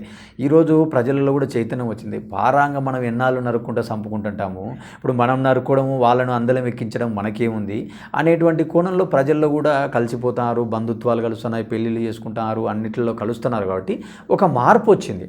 అంటే ఒక 2 జనరేషన్స్ అయింది. ఇప్పుడు 1999-98లో ఉన్న భావజాలం ఈరోజు లేదు. ఈరోజు 2024లో ఉన్నాం. ఈరోజు పాణ్యంలో 2 బలమైన వర్గాలు ఒకటవుతున్నాయి. అంటే ఇప్పుడు ఇంకొకటి ఏంటంటే అక్కడ ఎవరికి సీట్ ఇస్తారనేది కూడా ఇంపార్టెంట్. ఇప్పుడు రాంభూపాల్ రెడ్డి గారికి ప్రకటిస్తారా లేకుంటే బైరెడ్డి కావాలని అడుగుతున్నారనే వార్తలు వస్తున్నాయి కదా. ఇంకా ఇప్పుడు జగన్మోహన్ రెడ్డి గారు కూడా ఒక స్టేట్మెంట్ ఇవ్వడం జరిగింది. 99% ఇవే స్థానాలు ఉంటాయి, ఏదో ఒక 2-3% మారుస్తామన్నారు. ఆ 2-3 స్థానాలలో ఏమైనా వీళ్ళు ఉంటారేమో మనం అజంప్షన్ చేసుకోలేము కదా హైపోథెటికల్గా. నాకైతే నంద్యాల డివిజన్లో ఈ 2 స్థానాలు కొంత కనపడుతున్నాయి. నంద్యాల పాణ్యం కొంత కనపడుతున్నాయి. అలాగే కొంత నందికొట్కూరుగా కూడా చెప్పొచ్చు ఒకవేళ మనం సబ్జెక్ట్ టు కరెక్షన్. ఎందుకంటే అక్కడ ఈరోజు కొంత గుడ్ విల్ ఉన్నటువంటి వ్యక్తి ఆర్థర్ గారు కొంత వైసీపీకి దూరం జరగడం వల్ల ఒకవేళ ఆయనే టీడీపీ అభ్యర్థి అయితే, అంటే ఇప్పుడు ఆర్థర్ గారే టీడీపీలోకి పోయి టీడీపీ అభ్యర్థి అయితే కూడా అక్కడ కొంత విజయావకాశాలు ఉన్నట్టుగా కొంత సమాచారం. ఎందుకు ఇప్పుడు బైరెడ్డి సిద్ధార్థ రెడ్డి అక్కడ చాలా స్ట్రాంగ్ ఉన్నారు కదా, వాడి క్యాడర్ కొత్త అభ్యర్థికి చేరంటారా? అంటే బైరెడ్డి సిద్ధార్థ రెడ్డి స్ట్రాంగ్ ఉన్నా కూడా ఇతను ఎమ్మెల్యేగా కాంట్రవర్షియల్. ఇంకొక పాయింట్ ఏంటంటే అతను కొంత సౌమ్యుడు. అంటే కొంత డబ్బు పరంగా కానీ ఇంకొక పరంగా కానీ ఆయన కొంత ఆశించడం అలాంటిది ఏమి ఉండదు. ఇంకా కోవిడ్ టైంలో కూడా చాలా బాగా పనిచేశాడు. ఇలాంటిది ఆయన కొంత మంచి ఫీడ్బ్యాక్ ఉంది. నేను విన్న ఫీడ్బ్యాక్ చెప్తున్నాను మీకు. సో ఆ పాయింట్ ఆఫ్ వ్యూలో ఆలోచించినప్పుడు ఇప్పుడు అక్కడ గౌరీ చరిత వర్గం వాళ్ళ సైడ్ చేస్తారు కదా, ఇప్పుడు బైరెడ్డి రాజశేఖర రెడ్డి వర్గం టీడీపీకే చేస్తారు కదా. ఇప్పుడు ఓన్గా ఇతను కూడా ఎంతో కొంత ఇమేజ్ పెంచుకొని ఈ 4 ఏళ్లలో కొంత ఒక వర్గాన్ని ఏర్పాటు చేసుకుంటారు కదా. ఈ వర్గాలన్నీ కనపడినప్పుడు కొంత ఆయనకు అనుకూలతలు ఉన్నాయనేది నా భావన. అదే వీటినన్నింటినీ కొట్టగలుగుతాడు సిద్ధార్థ రెడ్డి అని చెప్పేసి. ఒకవేళ తనకు మైనస్ అవుతే పార్టీకి సంబంధించిన వ్యక్తి కాదు, ఎక్కడో ఒక ప్రొఫెషనల్ ఉన్నటువంటి తీసుకొచ్చారు గతంలో. ఇంకోటి ఏంటంటే నరసింహ ఇక్కడ చూడాల్సింది తను నమ్ముకొని తన అవకాశం ఇచ్చాడని చెప్పేసి వాళ్ళకి ఎవరికి ఇవ్వలేదు. బైరెడ్డి సిద్ధార్థ రెడ్డి అనండి ఇంకొక పర్సన్ ఎవరనండి మొదటిసారి ఉన్నంత ఊపు, మొదటిసారి ఉన్నంత అటెన్షన్ రెండోసారి ఉండదు నరసింహ. రాజకీయాలలో నేను ఎందుకు ఈ మాట అనాల్సి వస్తుందంటే మన బనగానపల్లి నియోజకవర్గమే తీసుకుంటే 2019లో ప్రజారాజ్యం తరపున వచ్చిన రామిరెడ్డి గారు గెలవడం జరిగింది. మొదటిసారి గెలిచినారని చెప్పేసి ఆయన 2014లో ఏమైనా గెలవడం జరిగిందా? ఓడిపోవడం జరిగింది కదా. అంటే ఇప్పుడు 5 ఏళ్లలోనే మరి ఆయన అంత పెద్ద తప్పులు చేసినాడా ఒకవేళ నిజంగా ఓడిపోయినాడు అనుకుంటే కాసేపు? అంటే నేనేమంటానంటే మొదటిసారి ఉండే పర్సెప్షన్కు 5 ఏళ్ల తర్వాత ఉండే పర్సెప్షన్కి కొంత తేడా ఉంటుంది. సో సిద్ధార్థ రెడ్డికి ఉండే చరిస్మాటిక్ ఊహలతో ఉంటారు, వాస్తవం దోహదపడుతుంది కదా కొంత. సో ఆ తేడా చూపిస్తుంది అంటాను నేను. సరే ఇప్పుడు అయితే ఒక 3 స్థానాలు మాత్రమే, 4-3 అవ్వచ్చు అనుకుంటున్నాను నేను. I think so.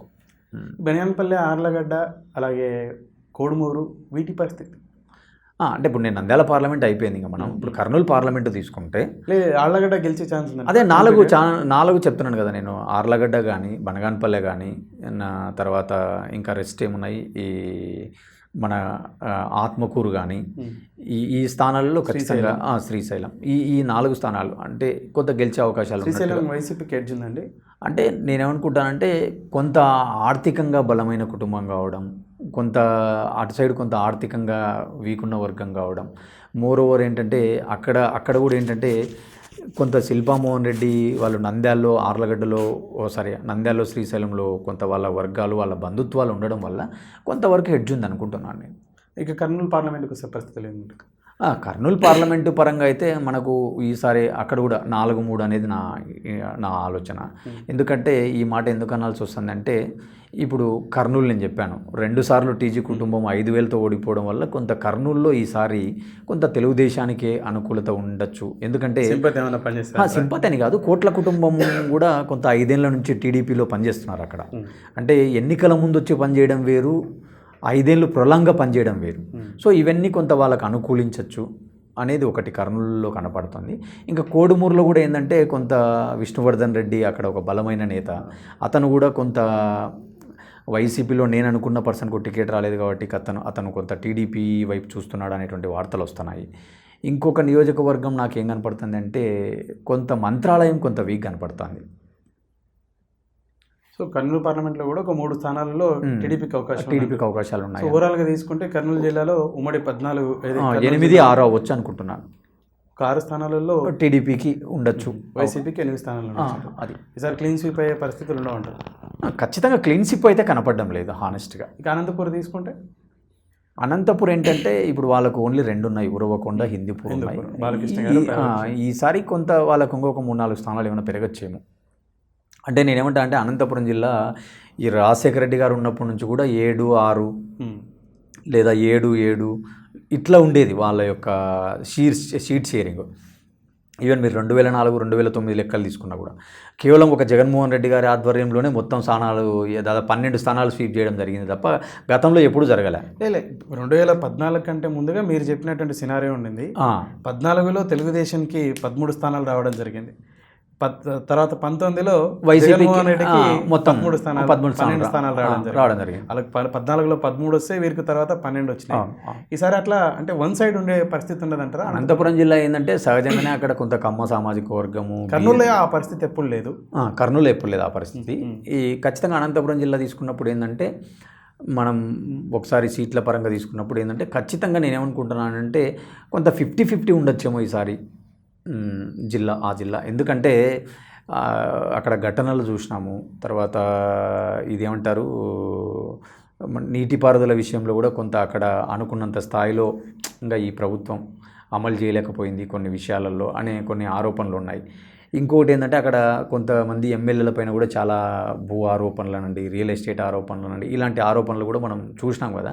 సో ఇలాంటివి ఏమన్నా ఇంపాక్ట్ చూపించగలిగితే, ఇంకోటి ఏంటంటే అక్కడ మళ్ళీ బీజేపీ నుంచి వచ్చిన వాళ్ళని కూడా టీడీపీలో చేర్చుకొని టికెట్లు ఇస్తున్నారు అనే వాతావరణం ఉంది.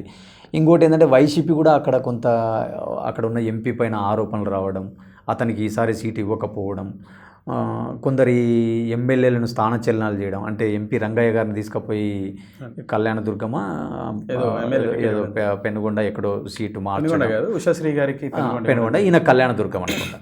సో ఇలా సీట్లు మారుస్తున్నారు. ఇంకోటి కాపు రామచంద్రారెడ్డి గారికి టికెట్ లేకపోవడం చూస్తే అంటే వైసీపీకి కూడా అక్కడ అర్థమైపోయింది. ఏమర్థమైపోయింది అనుకోవచ్చు మనం అంటే ఈసారి బలమైన అభ్యర్థులను పెట్టాలా, కొంత మనకు కూడా ఎంతో కొంత అక్కడ డిఫెన్స్ ఉంది కాబట్టి మనం చాలా గట్టి ఫైట్ ఇవ్వాలా అనేది వీళ్ళ సైడ్ నుంచి కనపడుతుంది కాబట్టి సో అనంతపురం జిల్లా 7-7 వేసుకోవచ్చు. ఈ 4-5 స్థానాలు అనంతపురంలో చాలా ప్రాధాన్యతకు సంతరించుకున్నాయి. ఒకటి పరిటాల రవి గారి భార్య అయినటువంటి రాప్తాడు, అక్కడ ఎవరు గెలవచ్చు అంటారు? రాప్తాడులో నేనేమనుకుంటున్నాను అంటే ఇంకా తోబుదుర్తి ప్రకాష్ రెడ్డి గారికి హెడ్జ్ ఉందనేది నా సమాచారం. ఇకపోతే పరిటాల రవి మొదటగా గెలిచినటువంటి నియోజకవర్గం ఏదంటే పెనుగొండ, రాజకీయ ప్రస్థానం అక్కడ అంటే గత 4 సంవత్సరాల కిందటి నుంచి తెలుగుదేశం కార్యక్రమాలను పెద్దగా తీసుకెళ్తున్నటువంటి సరిత గారికి ఎడ్జ్ ఉందని చెప్పేసి అంటూ ఉంటారు. మీ వీలు ఎలా అండి అక్కడ? అంటే నేనేమంటానంటే అప్పుడు వాళ్ళు ధర్మవరం సీట్ అడుగుతున్నారు అని చెప్పి కూడా వచ్చింది. ఇప్పుడు తన పరిటాల సునీత గారు కాదు, పెనుగొండ కాపు రామచంద్రారెడ్డి గారి కుమార్తె సవితమ్మ అని చెప్పేసి ఓకే ఓకే కురుబ సామాజిక వర్గానికి సంబంధించినటువంటి మరో వ్యక్తికి టికెట్ ఇవ్వడం జరిగింది. ఓకే ఓకే అక్కడ సిట్టింగ్ ఉన్నటువంటి ఎవరైతే ఎమ్మెల్యే మంత్రి శంకర్ నారాయణ తొలగించి స్థానానికి నాకు టికెట్ ఇవ్వలేదు. ఉషాశ్రీ గారికి అక్కడ కళ్యాణదుర్గం ఎమ్మెల్యే ఎవరైతే ఉషాశ్రీ గారిని చేయడం జరిగింది. తను స్థానికేతరులు అవ్వడం, తర్వాత నియోజకవర్గానికి సంబంధం లేని వ్యక్తి ఇప్పుడు ఒక నెల కిందటి నుంచే వచ్చి గ్రౌండ్ వర్క్ చేసుకుంటుంది అనేది. అదే ఏమంటానంటే అదే చెప్పాను కదా నేను ఇందాక, స్థానికేతరుడు అనే ఒక ఫీలింగ్ వచ్చినప్పుడు ఫైట్ ఎంతో కొంత వన్ సైడ్ అవుతుంది ఖచ్చితంగా. అంటే ఇప్పుడు మన ఊరోనికి ఇంపార్టెంట్ ఇద్దాం పారా, బయటోనికి ఏమి ఇవ్వాలా అనే ఒక చర్చ వచ్చిందనుకో ఆ ఎన్నికల సమయంలో, ఖచ్చితంగా ఇంపాక్ట్ ఉంటుంది దాని ఇంపాక్ట్. అందుకే అంటాను నేను, అనంతపురం జిల్లాలో ఈ షీట్ షెఫ్లింగ్ కానీ షేర్ షెఫ్లింగ్ కానీ, ఇప్పుడు ఎవ్రీ టైము మన వ్యూహాలు సక్సెస్ అవుతాయి అనుకోవడం కూడా మూర్ఖత్వం. ఇప్పుడు ప్రతోడు యుద్ధంలో పాల్గొనేటోడు ఏమనుకుంటాడు, నేనే గెలుస్తాను అనుకుంటాడు కదా, నేనే గెలుస్తాననే అనుకుంటారు ఎవరైనా. కానీ ఒక్కొక్కసారి మిస్ఫైర్ అయ్యేటువంటి అవకాశాలు కూడా ఉంటాయి కదా. ఈ హిందూపురం హ్యాట్రిక్ సాధ్యపడుతుంది అంటారా బాలకృష్ణ గారికి? ఖచ్చితంగా బాలకృష్ణ గారికి విజయ అవకాశాలు ఉంటాయి అనేది నా భావన. ఇక ఉరవకొండ తీసుకుంటే పయ్యావుల కేశవ్ గారు, ఉరవకొండ అంటే ఖచ్చితంగా ఏంటంటే ఆయన ఏంటంటే ఎట్లుంటుందంటే ఆయన ఓడిపోతే పవర్లోకి వచ్చారు, ఆయన గెలిస్తే పవర్లో ఉన్నారు అనేది నడిచింది అనేది చూసినాము. మరి చూద్దాము, ఆ నియోజకవర్గం కాసేపు ఓళ్ళలో పెట్టేద్దాం. ధర్మవరం నాకు చెప్పినటువంటి పెద్ద ఎత్తున భూ కబ్జాల ఆరోపణలు వచ్చినాయి, అలాగే ప్రజల్లో నిత్యం కూడా ఆయనకు ప్రజా ఆర్భాటం ఉంది, మీడియా ఆర్భాటం ఉంది తప్ప గ్రౌండ్లో లేదు అనేటువంటిది ఆయన మీద చాలా ఉన్నాయి. కాకపోతే ఏంటంటే అక్కడ నాకు తెలిసినంత వరకు ఏంటంటే ఆయనకు అడ్వాంటేజ్ ఏంటంటే అక్కడ 2-3 వర్గాలు ఉన్నాయి. సూరి వర్గము, పరిటాల శ్రీరామ్ వర్గము, ఇట్లా ఈ వర్గాలు ఉన్నాయి. వాళ్ళల్లో ఎంతవరకు కోఆర్డినేషన్తో పనిచేసుకుంటారు అనేది చాలా కీలకం. సో వారే మళ్ళీ గెలిచే అవకాశం ఉందంటారా? అదే కొంత అడ్వాంటేజ్ ఉన్నట్టే కదా. ఇప్పుడు నీ బలం లేకపోయినా ప్రత్యర్థుల ఏమంటారు దాన్ని, ఐకమత్యం లేకపోవడం కూడా నీకు అడ్వాంటేజ్ అవుతుంది కదా. తాడిపత్రి తీసుకుంటే జేసీ దివాకర్ రెడ్డి గారి కొడుకు, తాడిపత్రిలో ఏమైనా ఈసారి మళ్ళీ జేసీ కుటుంబం రావచ్చేమో అని నేను అనుకుంటున్నాను. ఎందుకంటే ఒక బలమైన కుటుంబం, ఒక బలమైన నేపథ్యం ఉన్న కుటుంబం. మోరోవర్ ఏంటంటే ఆయననే అన్నాడు, మేము ప్రచారం చేసుకుంటా కారులో వచ్చి కూర్చుంటే కావాలి జగన్, రావాలి జగన్ అని హమ్ చేసుకుంటున్నామని. అంటే ఆ రోజు జగన్మోహన్ రెడ్డి గారి వ్యూ ఆ స్థాయిలో ఉండింది. సో ఈరోజు ఏంటంటే అక్కడ వర్గాల వారీగా రాజకీయం జరుగుతుంది, ఇటు బలమైన వర్గం అటు బలమైన వర్గం. సో ఈరోజు వాళ్ళ అధికారానికి దూరం అయ్యి 5 ఏళ్ల నుంచి ప్రజల్లో దగ్గరగా ఉంటారు. తాడిపత్రి ఒక్క చోట కాదు, రాయలసీమ 52 నియోజకవర్గాలు వర్గాలు ఉంటాయి కదా, దాదాపుగా 40 పైచిలక నియోజకవర్గాల్లో వర్గాలు ఉంటాయి. కాబట్టి తాడిపత్రి కొంత టీడీపీకే అవకాశాలు ఉండొచ్చు అనుకుంటాను. కడప తీసుకుంటే 10 స్థానాల్లో ఈసారి మళ్ళీ క్లీన్ స్వీప్ అయ్యే అవకాశం ఉందా? 1, 2, 3 తెలుగుదేశంకి ఏమైనా అవకాశం ఉందంటారు? నేనేమనుకుంటున్నా అంటే ఒక 2 స్థానాలు ఏమన్నా ఉండొచ్చేమో అనుకుంటున్నాను. అంటే బేస్డ్ ఆన్ టికెట్లు డిక్లరేషన్. ఇంకా టికెట్లు డిక్లేర్ కాలే. మనం టికెట్లు డిక్లేర్ అయినప్పుడు మళ్ళీ ఒకసారి చర్చ కూర్చుందాము. అంటే అభ్యర్థుల బలాబలాలు, వాళ్ళ వ్యక్తిగత చెరిస్మాటిక్, వాళ్ళ వ్యక్తిగత హిస్టరీని బట్టి మనం అసెస్ చేస్తే బాగుంటుంది. ఇప్పుడు వ్యక్తులను అజంప్షన్ చేసుకొని చేయడం కరెక్ట్ కాదు. నేనేమంటా అంటే మొదటి నుంచి కూడా కడప జిల్లా వైఎస్ఆర్ కుటుంబానికి అండదండలు ఉండడం వల్ల వాళ్ళకి గెలవడం చూస్తున్నాం, ఎంపీగా కానీ ఎమ్మెల్యేలుగా కానీ. ఈరోజు ఏంటంటే కొంత జమ్మల మడుగులో కొంత వ్యతిరేకత బాగా వినపడుతుంది వైఎస్ఆర్సీపీ అభ్యర్థి పైన. సో టీడీపీ అభ్యర్థి అయిన భూపేష్ పైన కొంత అనుకూలమైన వాతావరణం కనపడుతుంది మనకు బాగా. కాబట్టి ఏంటంటే ఒక జమ్మల మడుగు కొంత ఛాన్సెస్ ఉండొచ్చు అనేది ఇప్పుడు మనకున్న సమాచారం. ఇంకొక నియోజకవర్గం తీసుకుంటే ఏంటంటే ప్రొద్దుటూరులో ఒకవేళ వరదరాజుల రెడ్డి అభ్యర్థిగా ఉంటే కొంత టఫ్ ఫైట్ ఉండొచ్చు అనేది. అంటే ప్రవీణ్ రెడ్డి ఉంటే మళ్ళీ వన్ సైడ్ ఉంటుంది వారు, వరదరాజుల రెడ్డి గారు ఉంటే కొంత సీనియారిటీ ఉండడం, అది కాక ఎమ్మెల్యే పైన కూడా కొన్ని ఆరోపణలు చూసినాం. అంటే ఒక టీడీపీ కార్యకర్త ఏదో హత్య జరగడము, వీళ్ళపైన కొంత ఇసుక ఆరోపణలు, వీళ్ళపైన ఆరోపణలు, ఇవన్నీ చూసినాం కదా. సో ఇలాంటి అంశాలు ఎంతో కొంత ప్రభావం చూపిస్తాయి అనుకుంటే మనం ఖచ్చితంగా వరదరాజుల రెడ్డి గారిన కంటెండర్ అయితే ఎంతో కొంత ప్రొద్దుటూరులో కూడా టఫ్ ఫైట్ ఉండొచ్చు. ఈ 2 కనపడుతున్నాయి ప్రస్తుతం. ఈ కడప టౌన్కి ఎవరైతే కడప పార్లమెంట్ అభ్యర్థి శ్రీనివాసరెడ్డి ఉన్నాడో వారి భార్య మాధవి ప్రకటించడం, అక్కడ ఒక ముస్లిం పాపులేషన్ ఎక్కువ ఉంది, ముస్లిం అభ్యర్థి అంజన్ భాష మంత్రి గారు ఉన్నారు. ఇక్కడ ఏ మేరకు అవకాశం ఈసారి గెలిచి ఇక్కడ తెలుగుదేశానికి బహుమతి ఇస్తానే వారు పెద్ద ఎత్తున చెప్పుకోవడం జరుగుతుంది? అంటే ముస్లిమ్స్కే అక్కడ ఎక్కువ ఇయర్స్ నుంచి కూడా ఎమ్మెల్యేలుగా చూస్తున్నాం. అంటే ఇప్పుడు అంజద్ బాషా గారు కావచ్చు, తర్వాత అంతకుముందు కాంగ్రెస్ పార్టీలో కూడా ముస్లింగానే ఉన్నటువంటి వ్యక్తులను చూసినాం. కాబట్టి మనం హిస్టారికల్గా తీసుకున్నప్పుడు అక్కడ ముస్లిం సామాజిక వర్గమే, అంటే టీడీపీ అయినా కాంగ్రెస్ అయినా వైఎస్ఆర్సీపీ అయినా కూడా అక్కడ ముస్లిం అభ్యర్థులే చాలా సందర్భాల్లో ఎమ్మెల్యేగా ఉన్నారు కాబట్టి in terms of population, in terms of సామాజిక వర్గం కొంత ముస్లిమ్స్కే ఎక్కువ అవకాశం ఉంది అనేది నా భావన. ఈ వీరశివారెడ్డి అని చెప్పేసి అని కర్నూలు కడప తెలుగుదేశం పార్టీ అధ్యక్షుడిగా ఉండి అంటే జిల్లా అధ్యక్షుడిగా ఉన్నప్పుడు మునుపెన్నడూ లేని విధంగా అప్పుడు 5వ 6వ స్థానాల్లో గెలవడం జరిగింది. ఐ థింక్ 6 స్థానాలు రాజశేఖర రెడ్డి గారి హవా నడిచే సందర్భంలో వారు అధ్యక్షులుగా ఉండి అక్కడ తెలుగుదేశం జెండానే 6 అభ్యర్థులను గెలిపించడం జరిగింది.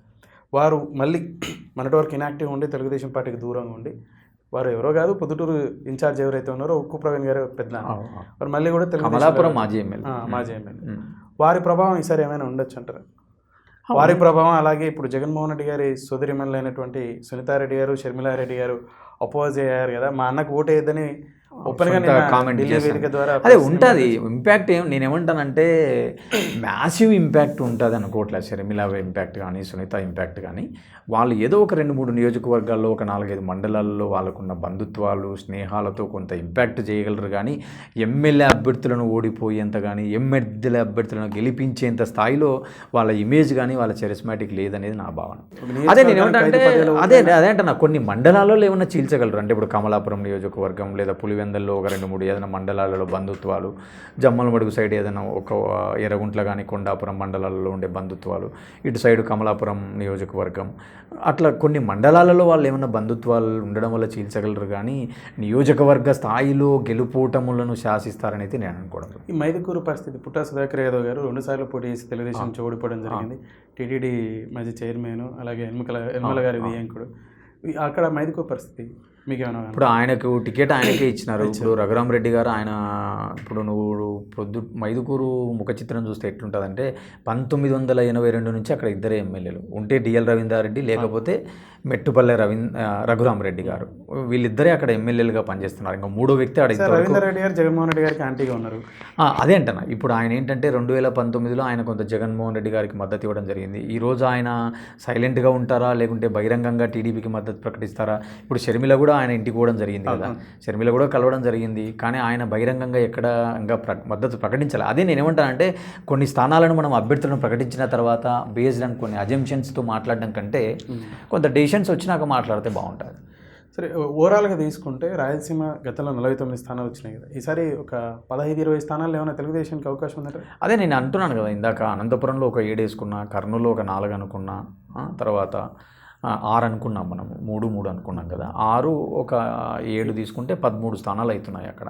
అంటే ఓవరాల్గా మొత్తం కడప, చిత్తూరు అట్లా తీసుకున్నప్పుడు నేనేమనుకుంటా అంటే ఓవరాల్గా మనం ప్రిడిక్షన్స్ ప్రకారం తీసుకుంటే ఒక 15 స్థానాలలో ఏమైనా ఈసారి టీడీపీకి there will be a chance. ఎందుకంటే వర్గాలు రాజకీయం ఎక్కువ, అక్కడ వర్గ రాజకీయం ఎక్కువ కాబట్టి వాళ్ళు కూడా కొంత అసంతృప్తులనండి, ఇక్కడోళ్ళు అక్కడ పోవడం, అక్కడోళ్ళు ఇక్కడ రావడంతో. అది కాక ఇంకొకటి అడ్వాంటేజ్ ఏముంటుందంటే ఎమ్మెల్యేగా ఉన్నప్పుడు నువ్వు ప్రజలను కలవలేవు. ప్రతిపక్ష నాయకుడిగా ఉన్నప్పుడే నువ్వు ఎమ్మెల్యేలను కలవడం, వాళ్ళ ఇళ్ళకు పోవడం, సావుకు పోవడం, పెళ్ళికి పోవడం, ఫంక్షన్లకు పోవడంతో కొంత ర్యాపట్ వస్తుంది ప్రతిపక్ష అభ్యర్థులకు. సో దానివల్ల వర్గాల వల్ల నేను ఈ యాంగిల్లో కొంత అసెస్ చేస్తున్నాను, ఒక 15 స్థానాలు రావచ్చు అని. ఇక్కడే 15 స్థానాలు వస్తే బేసిక్గా తెలుగుదేశం పార్టీని సమర్థించే వ్యక్తులు, అంటే తెలుగుదేశం పార్టీ అధికారంలోకి వస్తుందని వాదన వినిపించే వ్యక్తులు చెప్పుకొచ్చేది ఏంటంటే ఈసారి ఒక 15-20 స్థానాలు రాయలసీమ నుంచి అవకాశం ఉంటుంది. గుంటూరు, కృష్ణా జిల్లాల నుంచి మెజార్టీ స్థానాలు 25 నుంచి 30 పై చిలుకున్నటువంటి 33, 34 ఐ థింక్ 34 స్థానాలు ఉన్నాయనుకుంటా 2 జిల్లాలను కలిపి. అక్కడ ఈసారి ఒక 25 పైగా తెలుగుదేశానికి వచ్చే అవకాశం ఉంది. ఏదైతే అమరావతిని షిఫ్ట్ చేశారో ఆ అంశం కారణం చేత అని చెప్పేసి. శ్రీకాకుళం, విశాఖపట్నం తీసుకున్న, విజయనగరం తీసుకున్న, అక్కడ కొన్ని స్థానాలు వస్తాయి. ఈస్ట్ వెస్ట్ ఒకవేళ కమ్మ కాపు కన్సోలిడేట్ అవుతాయి, ఈ జిల్లాలో కూడా 34 ఉంటాయి. ఈ తెలుగుదేశం జనసేన ఒకవేళ అలయన్స్ని అంగీకరిస్తే కార్యకర్తలు అక్కడ కూడా మంచి స్థానాలు వస్తాయి, 30కి పై చిలుకు. గవర్నమెంట్ ఈజీగా ఫామ్ చేయొచ్చు అని చెప్పేసి అంటారు. ఆ పరిస్థితి ఉందంటారా? నేనేమంటానంటే ఇప్పుడు ఒక 2 జిల్లాలలో ఒక ప్రాంతంలో మనకుంది, ఇంకొక ప్రాంతంలో వాళ్ళకుంది. సో ఇలాంటి అజంప్షన్స్ కంటే ఇప్పుడు ఓవరాల్గా 175 స్థానాలు మనకున్నాయి. సో ఇప్పుడు 175 స్థానాల్లో ఈరోజు వైసీపీ బలం ఎంత? 151 స్థానాలు. టీడీపీ బలం ఎంత? 23 స్థానాలు. సో ఈరోజు మళ్ళీ జనసేన ఉంది. ఇప్పుడు 2014లో కానీ 2019లో కానీ జనసేన నామినల్ అంటే వాళ్ళ అభ్యర్థులను పెట్టలేదు 14లో కాబట్టి టీడీపీకి కలిసి వచ్చింది. 2019లో సొంతంగా పోటీ చేసినారు కాబట్టి ఓటు వాళ్ళు ఎంతో కొంత చీల్చినారు. అది ఇండైరెక్ట్లీ ఆర్ డైరెక్ట్లీ ప్రధాన ప్రతిపక్షం ఆ రోజు టీడీపీకి కొంత నష్టం చేకూరింది. మళ్ళీ ఈరోజు వాళ్ళు కలుస్తున్నారు. అంటే వీళ్ళకు 41+7 వీళ్ళకు 48 ఉంది, వీళ్ళకి 51% ఉంది. అంటే డిఫరెన్స్ ఎంత ఉంది అంటే 4% డిఫరెన్స్ ఉంది, మ్యాక్సిమం 3 to 4%. దాంతోపాటు వీళ్ళు ఏమనుకుంటున్నారు, ప్రజా వ్యతిరేక ఓటు మాకు కన్సాలిడేట్ అవుతుంది అనుకుంటున్నారు వీళ్ళు. అలా అనుకోవడం వల్ల మాకు గెలుపు అవకాశాలు ఎక్కువ ఉన్నాయనేది వీళ్ళ వ్యూహం. వేరే అధికార పార్టీ ఏం ఆలోచిస్తుంది, లక్షల కోట్ల రూపాయలు మేము డీబీటీలలో ఇచ్చినాం, 32 లక్షల మందికి ఇల్లులు ఇచ్చినాం, 69 లక్షల మందికి పింఛన్లు ఇచ్చినాం, 2 లక్షల మందికి ఇల్లు ఇచ్చారు, హౌసింగ్ పట్టాలు ఇచ్చారు అంటున్నారు కదా. ఇప్పుడు లెక్కలు కనపడుతున్నాయి కదా. పక్కన పెట్టండి, గ్రౌండ్లో నిజంగా అందే అంటారా? అంటే నేనేమంటానంటే ఇప్పుడు నేనేం చెప్తానంటే ఇప్పుడు ఆ ప్రభుత్వంలో లెక్కలైనా ఈ ప్రభుత్వంలో లెక్కలైనా మనం ప్రభుత్వం చెప్పిన డేటానే తీసుకోవాలా. ఇప్పుడు మనం పోయి గ్రౌండ్లో ఇంటింటిని చెక్ చేయం కదా, నీకు వచ్చిందా అని. అంటే నేను ప్రభుత్వం జారీ చేసిన ప్రకటనలు చెప్తున్నాను నేను నీకు. అంటే మనం బడ్జెట్ వచ్చిన లెక్కలు చూస్తాం తప్ప వాళ్ళు యాక్చువల్గా ఎంత ఖర్చు పెట్టినారు, ఎంత పోయినారు అనేది అది మళ్ళీ ఆడిట్లో మనకు తెలుస్తుంది. నేనేమంటే ప్రభుత్వం ఇచ్చే ప్రకటనల ద్వారా మనకు వచ్చేటువంటి సమాచారం తీసుకుంటే వాళ్ళు ఇన్ని లక్షల కోట్లు, ఇన్ని వేల కోట్లు మేము ఇచ్చినాము, ఖచ్చితంగా సంక్షేమం చేసినాము, ప్రజలు మా వైపే ఉన్నారని అధికార పార్టీ చెప్తుంది. సరే, పీపుల్ విల్ డిసైడ్ కదా. ఇప్పుడు మనం ప్రజా తీర్పు నేను చెప్పలేను, నువ్వు చెప్పలేము, అదేం జాతకం కాదు, జ్యోతిష్యం కాదు. అది మనం ఖచ్చితంగా వీళ్ళకే ఇంత వచ్చేస్తున్నాయి, వీళ్ళే గెలవబోతున్నారని చెప్పలేం. ఆ రోజు 2014లో కూడా జగన్మోహన్ రెడ్డి గారే సీఎం అవుతారని చెప్పి అందరూ అనుకున్నారు. కానీ ఫలితాలు చూసి ఏమైపోయినాయి, వాళ్ళకు వచ్చిన ఓటు పర్సెంటేజ్లో ఒక 2% ఓట్ పర్సెంట్ డిఫరెన్స్ ఉన్నా కూడా కానీ వాళ్ళకు స్థానాలలో చాలా డిఫరెన్స్ వచ్చింది కదా. వాళ్ళకు దాదాపుగా 112, 113 వస్తే వీళ్ళకు కేవలం 67. అమరావతి ఇంపాక్ట్ చూపించి గుంటూరు కృష్ణా జిల్లాలలో వైఎస్ఆర్సీపీకి ఏమైనా నెగిటివ్ అయ్యే అవకాశం ఉంది, స్థానాలు కోల్పోయే అవకాశం ఉంది ఉంటే ఏ మేరకు? అంటే గుంటూరు జిల్లాలో ఏంటంటే కొంత ఎమోషన్ ఉండొచ్చు వాళ్ళకు. అంటే మా ప్రాంత అభివృద్ధి, మా ప్రాంత రాజధానిని కూల్ చేసినారు, మా ప్రాంతాన్ని దూరం చేసినారు అని ఒకవేళ ఫీల్ అయితే ఖచ్చితంగా ఎంతో కొంత ఇంపాక్ట్ ఉంటుంది.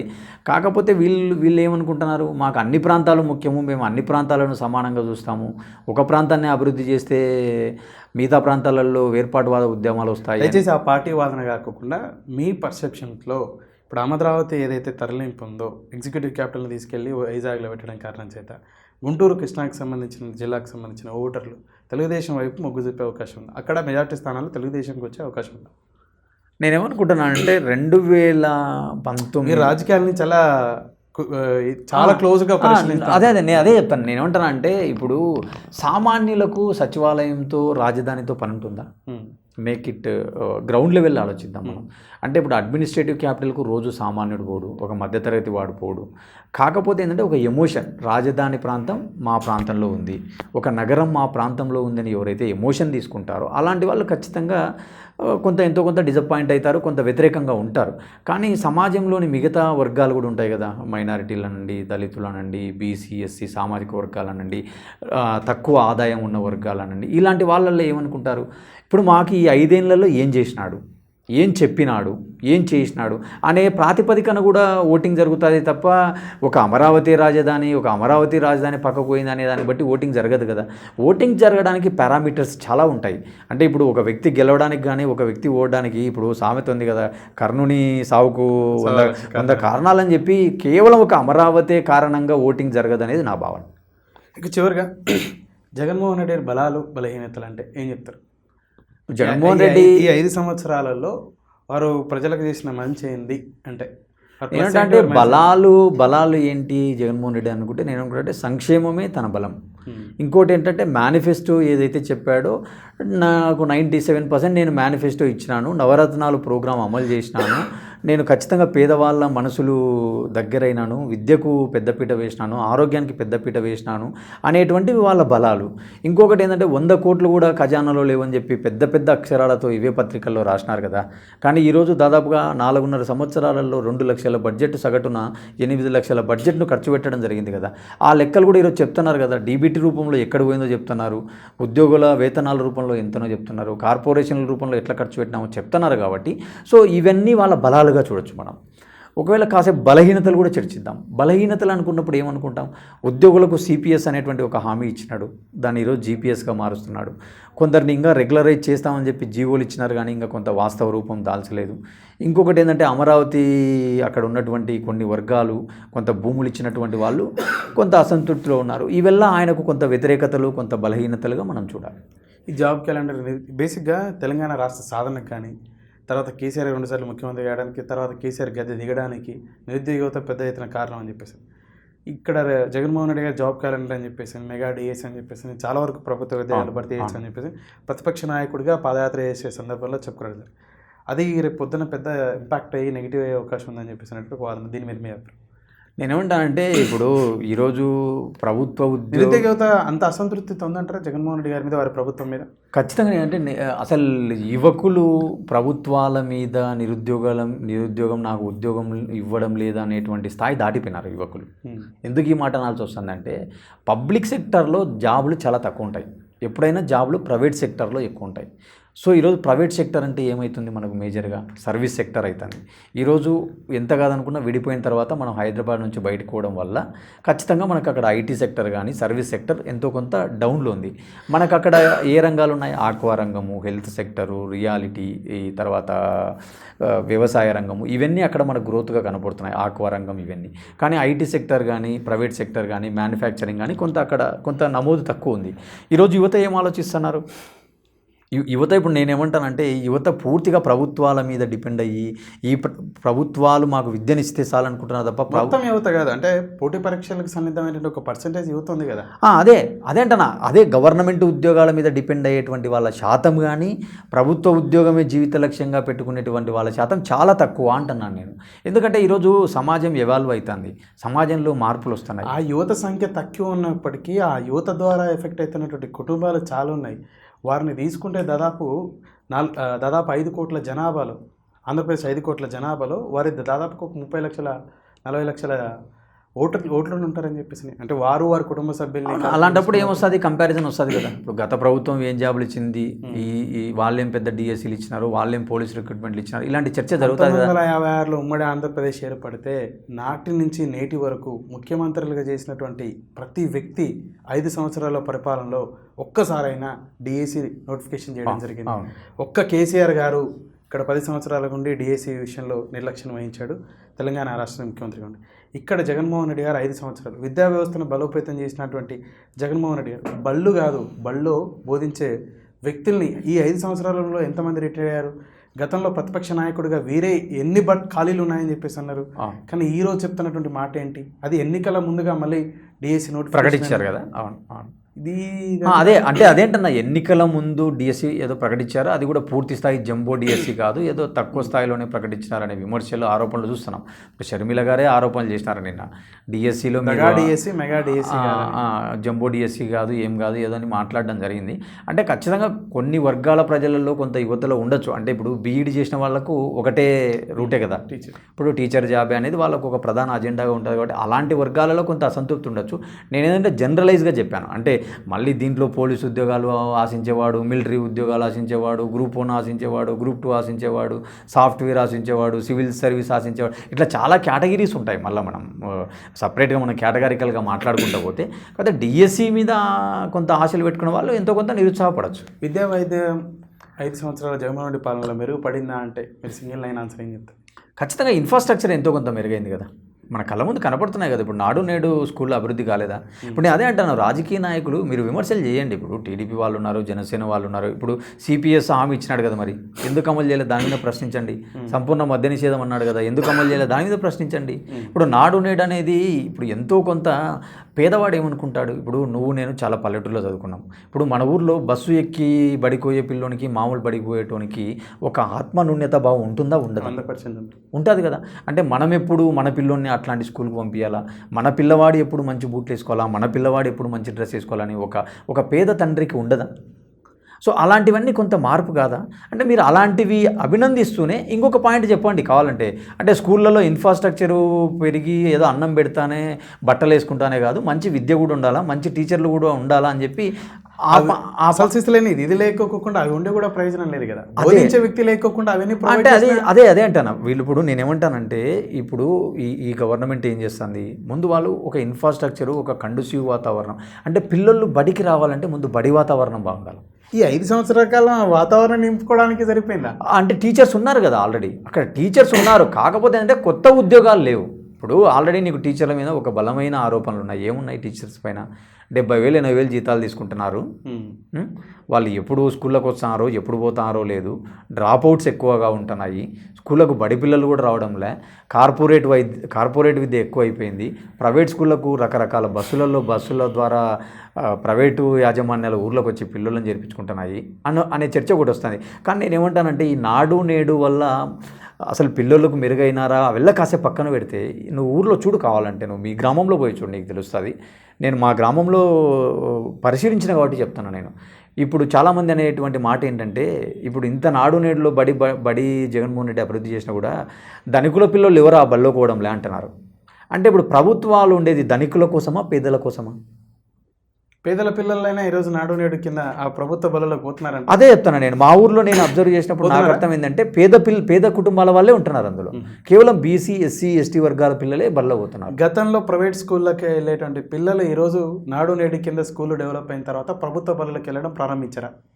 అంటే అది కొంత ఏదైనా మున్సిపాలిటీ ప్రాంతాలలో జరుగుతుందేమో అలాంటిది. అంటే ఇప్పుడు కొన్ని ప్లేస్లలో నో అడ్మిషన్ బోర్డులు కూడా చూసినాం మనం, ప్రభుత్వ పాఠశాలలు. అంటే ఏమన్నా గుంటూరు, విజయవాడ, విశాఖపట్నం ఇలాంటి ప్రభుత్వ పాఠశాలల్లో జరుగుతుండొచ్చు. కానీ గ్రామీణ ప్రాంతాలలో టౌన్లో చదివేవాడు వచ్చి మళ్ళీ గ్రామీణ స్కూళ్ళల్లో జరుగుతున్నాడు అనేది అయితే కొంతవరకు. గ్రామాల్లో కూడా వారి మండలంలో ఉన్నటువంటి ప్రైవేట్ స్కూళ్ళకి పంపించేవాళ్ళు. వాళ్ళు అక్కడ ప్రైవేట్ స్కూల్లో నిర్మించుకొని ఈ నాడు నేడు కింద డెవలప్ అయినటువంటి ఆ ప్రభుత్వ బడికి, ఆ గ్రామంలో ఉన్నటువంటి ప్రభుత్వ బడికి పంపిస్తున్నారా? అది ఎక్కడ జరిగింది? కొన్ని ప్లేస్లలో జరిగింది. ఏ రకంగా జరిగింది?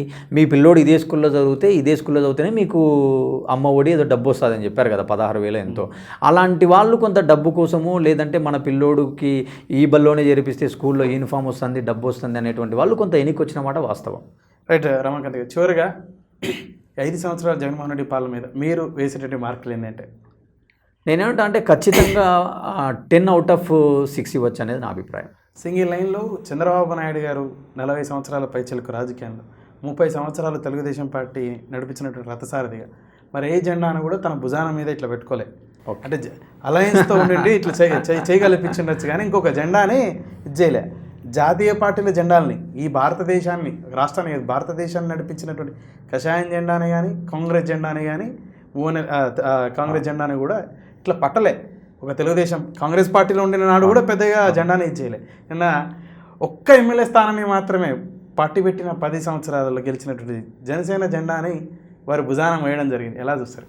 అదే నేను మొదటి నుంచి చెప్తాను, చాలా చర్చలో చెప్పిన, నేను చాలా టీవీ ఛానల్స్లో కూడా ఈ మాట చెప్పిన. పవన్ కళ్యాణ్ పైన చంద్రబాబు నాయుడు ఏ రోజు కూడా ఒక్క మాట మాట్లాడలే. ఎందుకు మాట్లాడలే? ఆ రోజు 2014లో పవన్ ఇచ్చిన పిలుపు మేరకు వాళ్ళకు కొంత అడ్వాంటేజ్ జరిగింది. ఆ రోజు 2014లో రాష్ట్రం విడిపోయింది. ఆ రోజు కొంత చంద్రబాబు నాయుడు గారికి గతంలో ఉన్నటువంటి కొంత ట్రాక్ రికార్డ్ ఉంది కదా ఆయనకు. అంటే హైదరాబాద్ నగరం డెవలప్ చేసినాడనండి, లేదా ఐటీ సెక్టర్లో ఆయన కొంత ముద్ర ఉంది. ఇట్లాంటి కొన్ని పాజిటివ్స్, ఆయనకు అనుభవం ఉంది. రాష్ట్రం విడిపోయిన సందర్భంలో కొంత అనుభవజ్ఞుడు ఉంటే బాగుంటుంది. సో ఇలాంటి అనుకూలతలకు తోడుగా 2014 ముందున్నటువంటి 2 యూపీఏ ప్రభుత్వాల్లో జరిగిన అవినీతి అక్రమ ఆరోపణలు, కొత్తగా మోడీ ప్రధాని అవ్వబోతున్నాడనే ఒక ప్రామినెంట్ ఫేసు వలన, ఇంకా దానికి అదనంగా పవన్ కళ్యాణ్ గారి బలంతో ఆ రోజు టీడీపీ అధికారంలోకి రావడం అందరికీ తెలుసు ఆ విషయం. సో దాన్ని దృష్టిలో పెట్టుకొని 2019లో పవన్ దూరం అవ్వడం వల్ల 7.2% ఓట్ బ్యాంక్కి దూరం చేసుకున్నాడు. అంటే ఆయనకు అర్థమైపోయింది పవన్ దూరం అవ్వడం వల్ల మనం నష్టమే తప్ప లాభం లేదని. అందుకే ఆయన ఏం చేసినాడు, తిరిగి మళ్ళీ పవన్ను కలుపుకోవడం, పవన్ దగ్గర చేసుకోవడం జరిగింది. అందువల్ల ఆయన పవన్ కళ్యాణ్ ఏ రోజు ఒక మాట అనలే. ఈరోజు పవన్ కళ్యాణ్ జెండా మోయడానికి ప్రధాన కారణం ఏంటంటే, ఖచ్చితంగా పవన్ కళ్యాణ్ గారి ఇంపాక్టు కాపు సామాజిక వర్గం పైన కానీ, లేదా తూర్పు పశ్చిమ గోదావరి, కృష్ణా, గుంటూరు జిల్లాలలో ప్రభావం ఉంటుంది అనేటువంటిది ఆయన గ్రహించాడు. కాబట్టి ఈరోజు పవన్ను మోస్తున్నాడు. అంటే రాజకీయాల్లో తప్పేముంది పొత్తు పెట్టుకోవడంలో? ఇప్పుడు రాజకీయంలో ఎవరి వ్యూహాలు వాళ్ళు పన్నుతారు, గెలుపే లక్ష్యంగా వాళ్ళ వ్యూహాలు పన్నుతారు.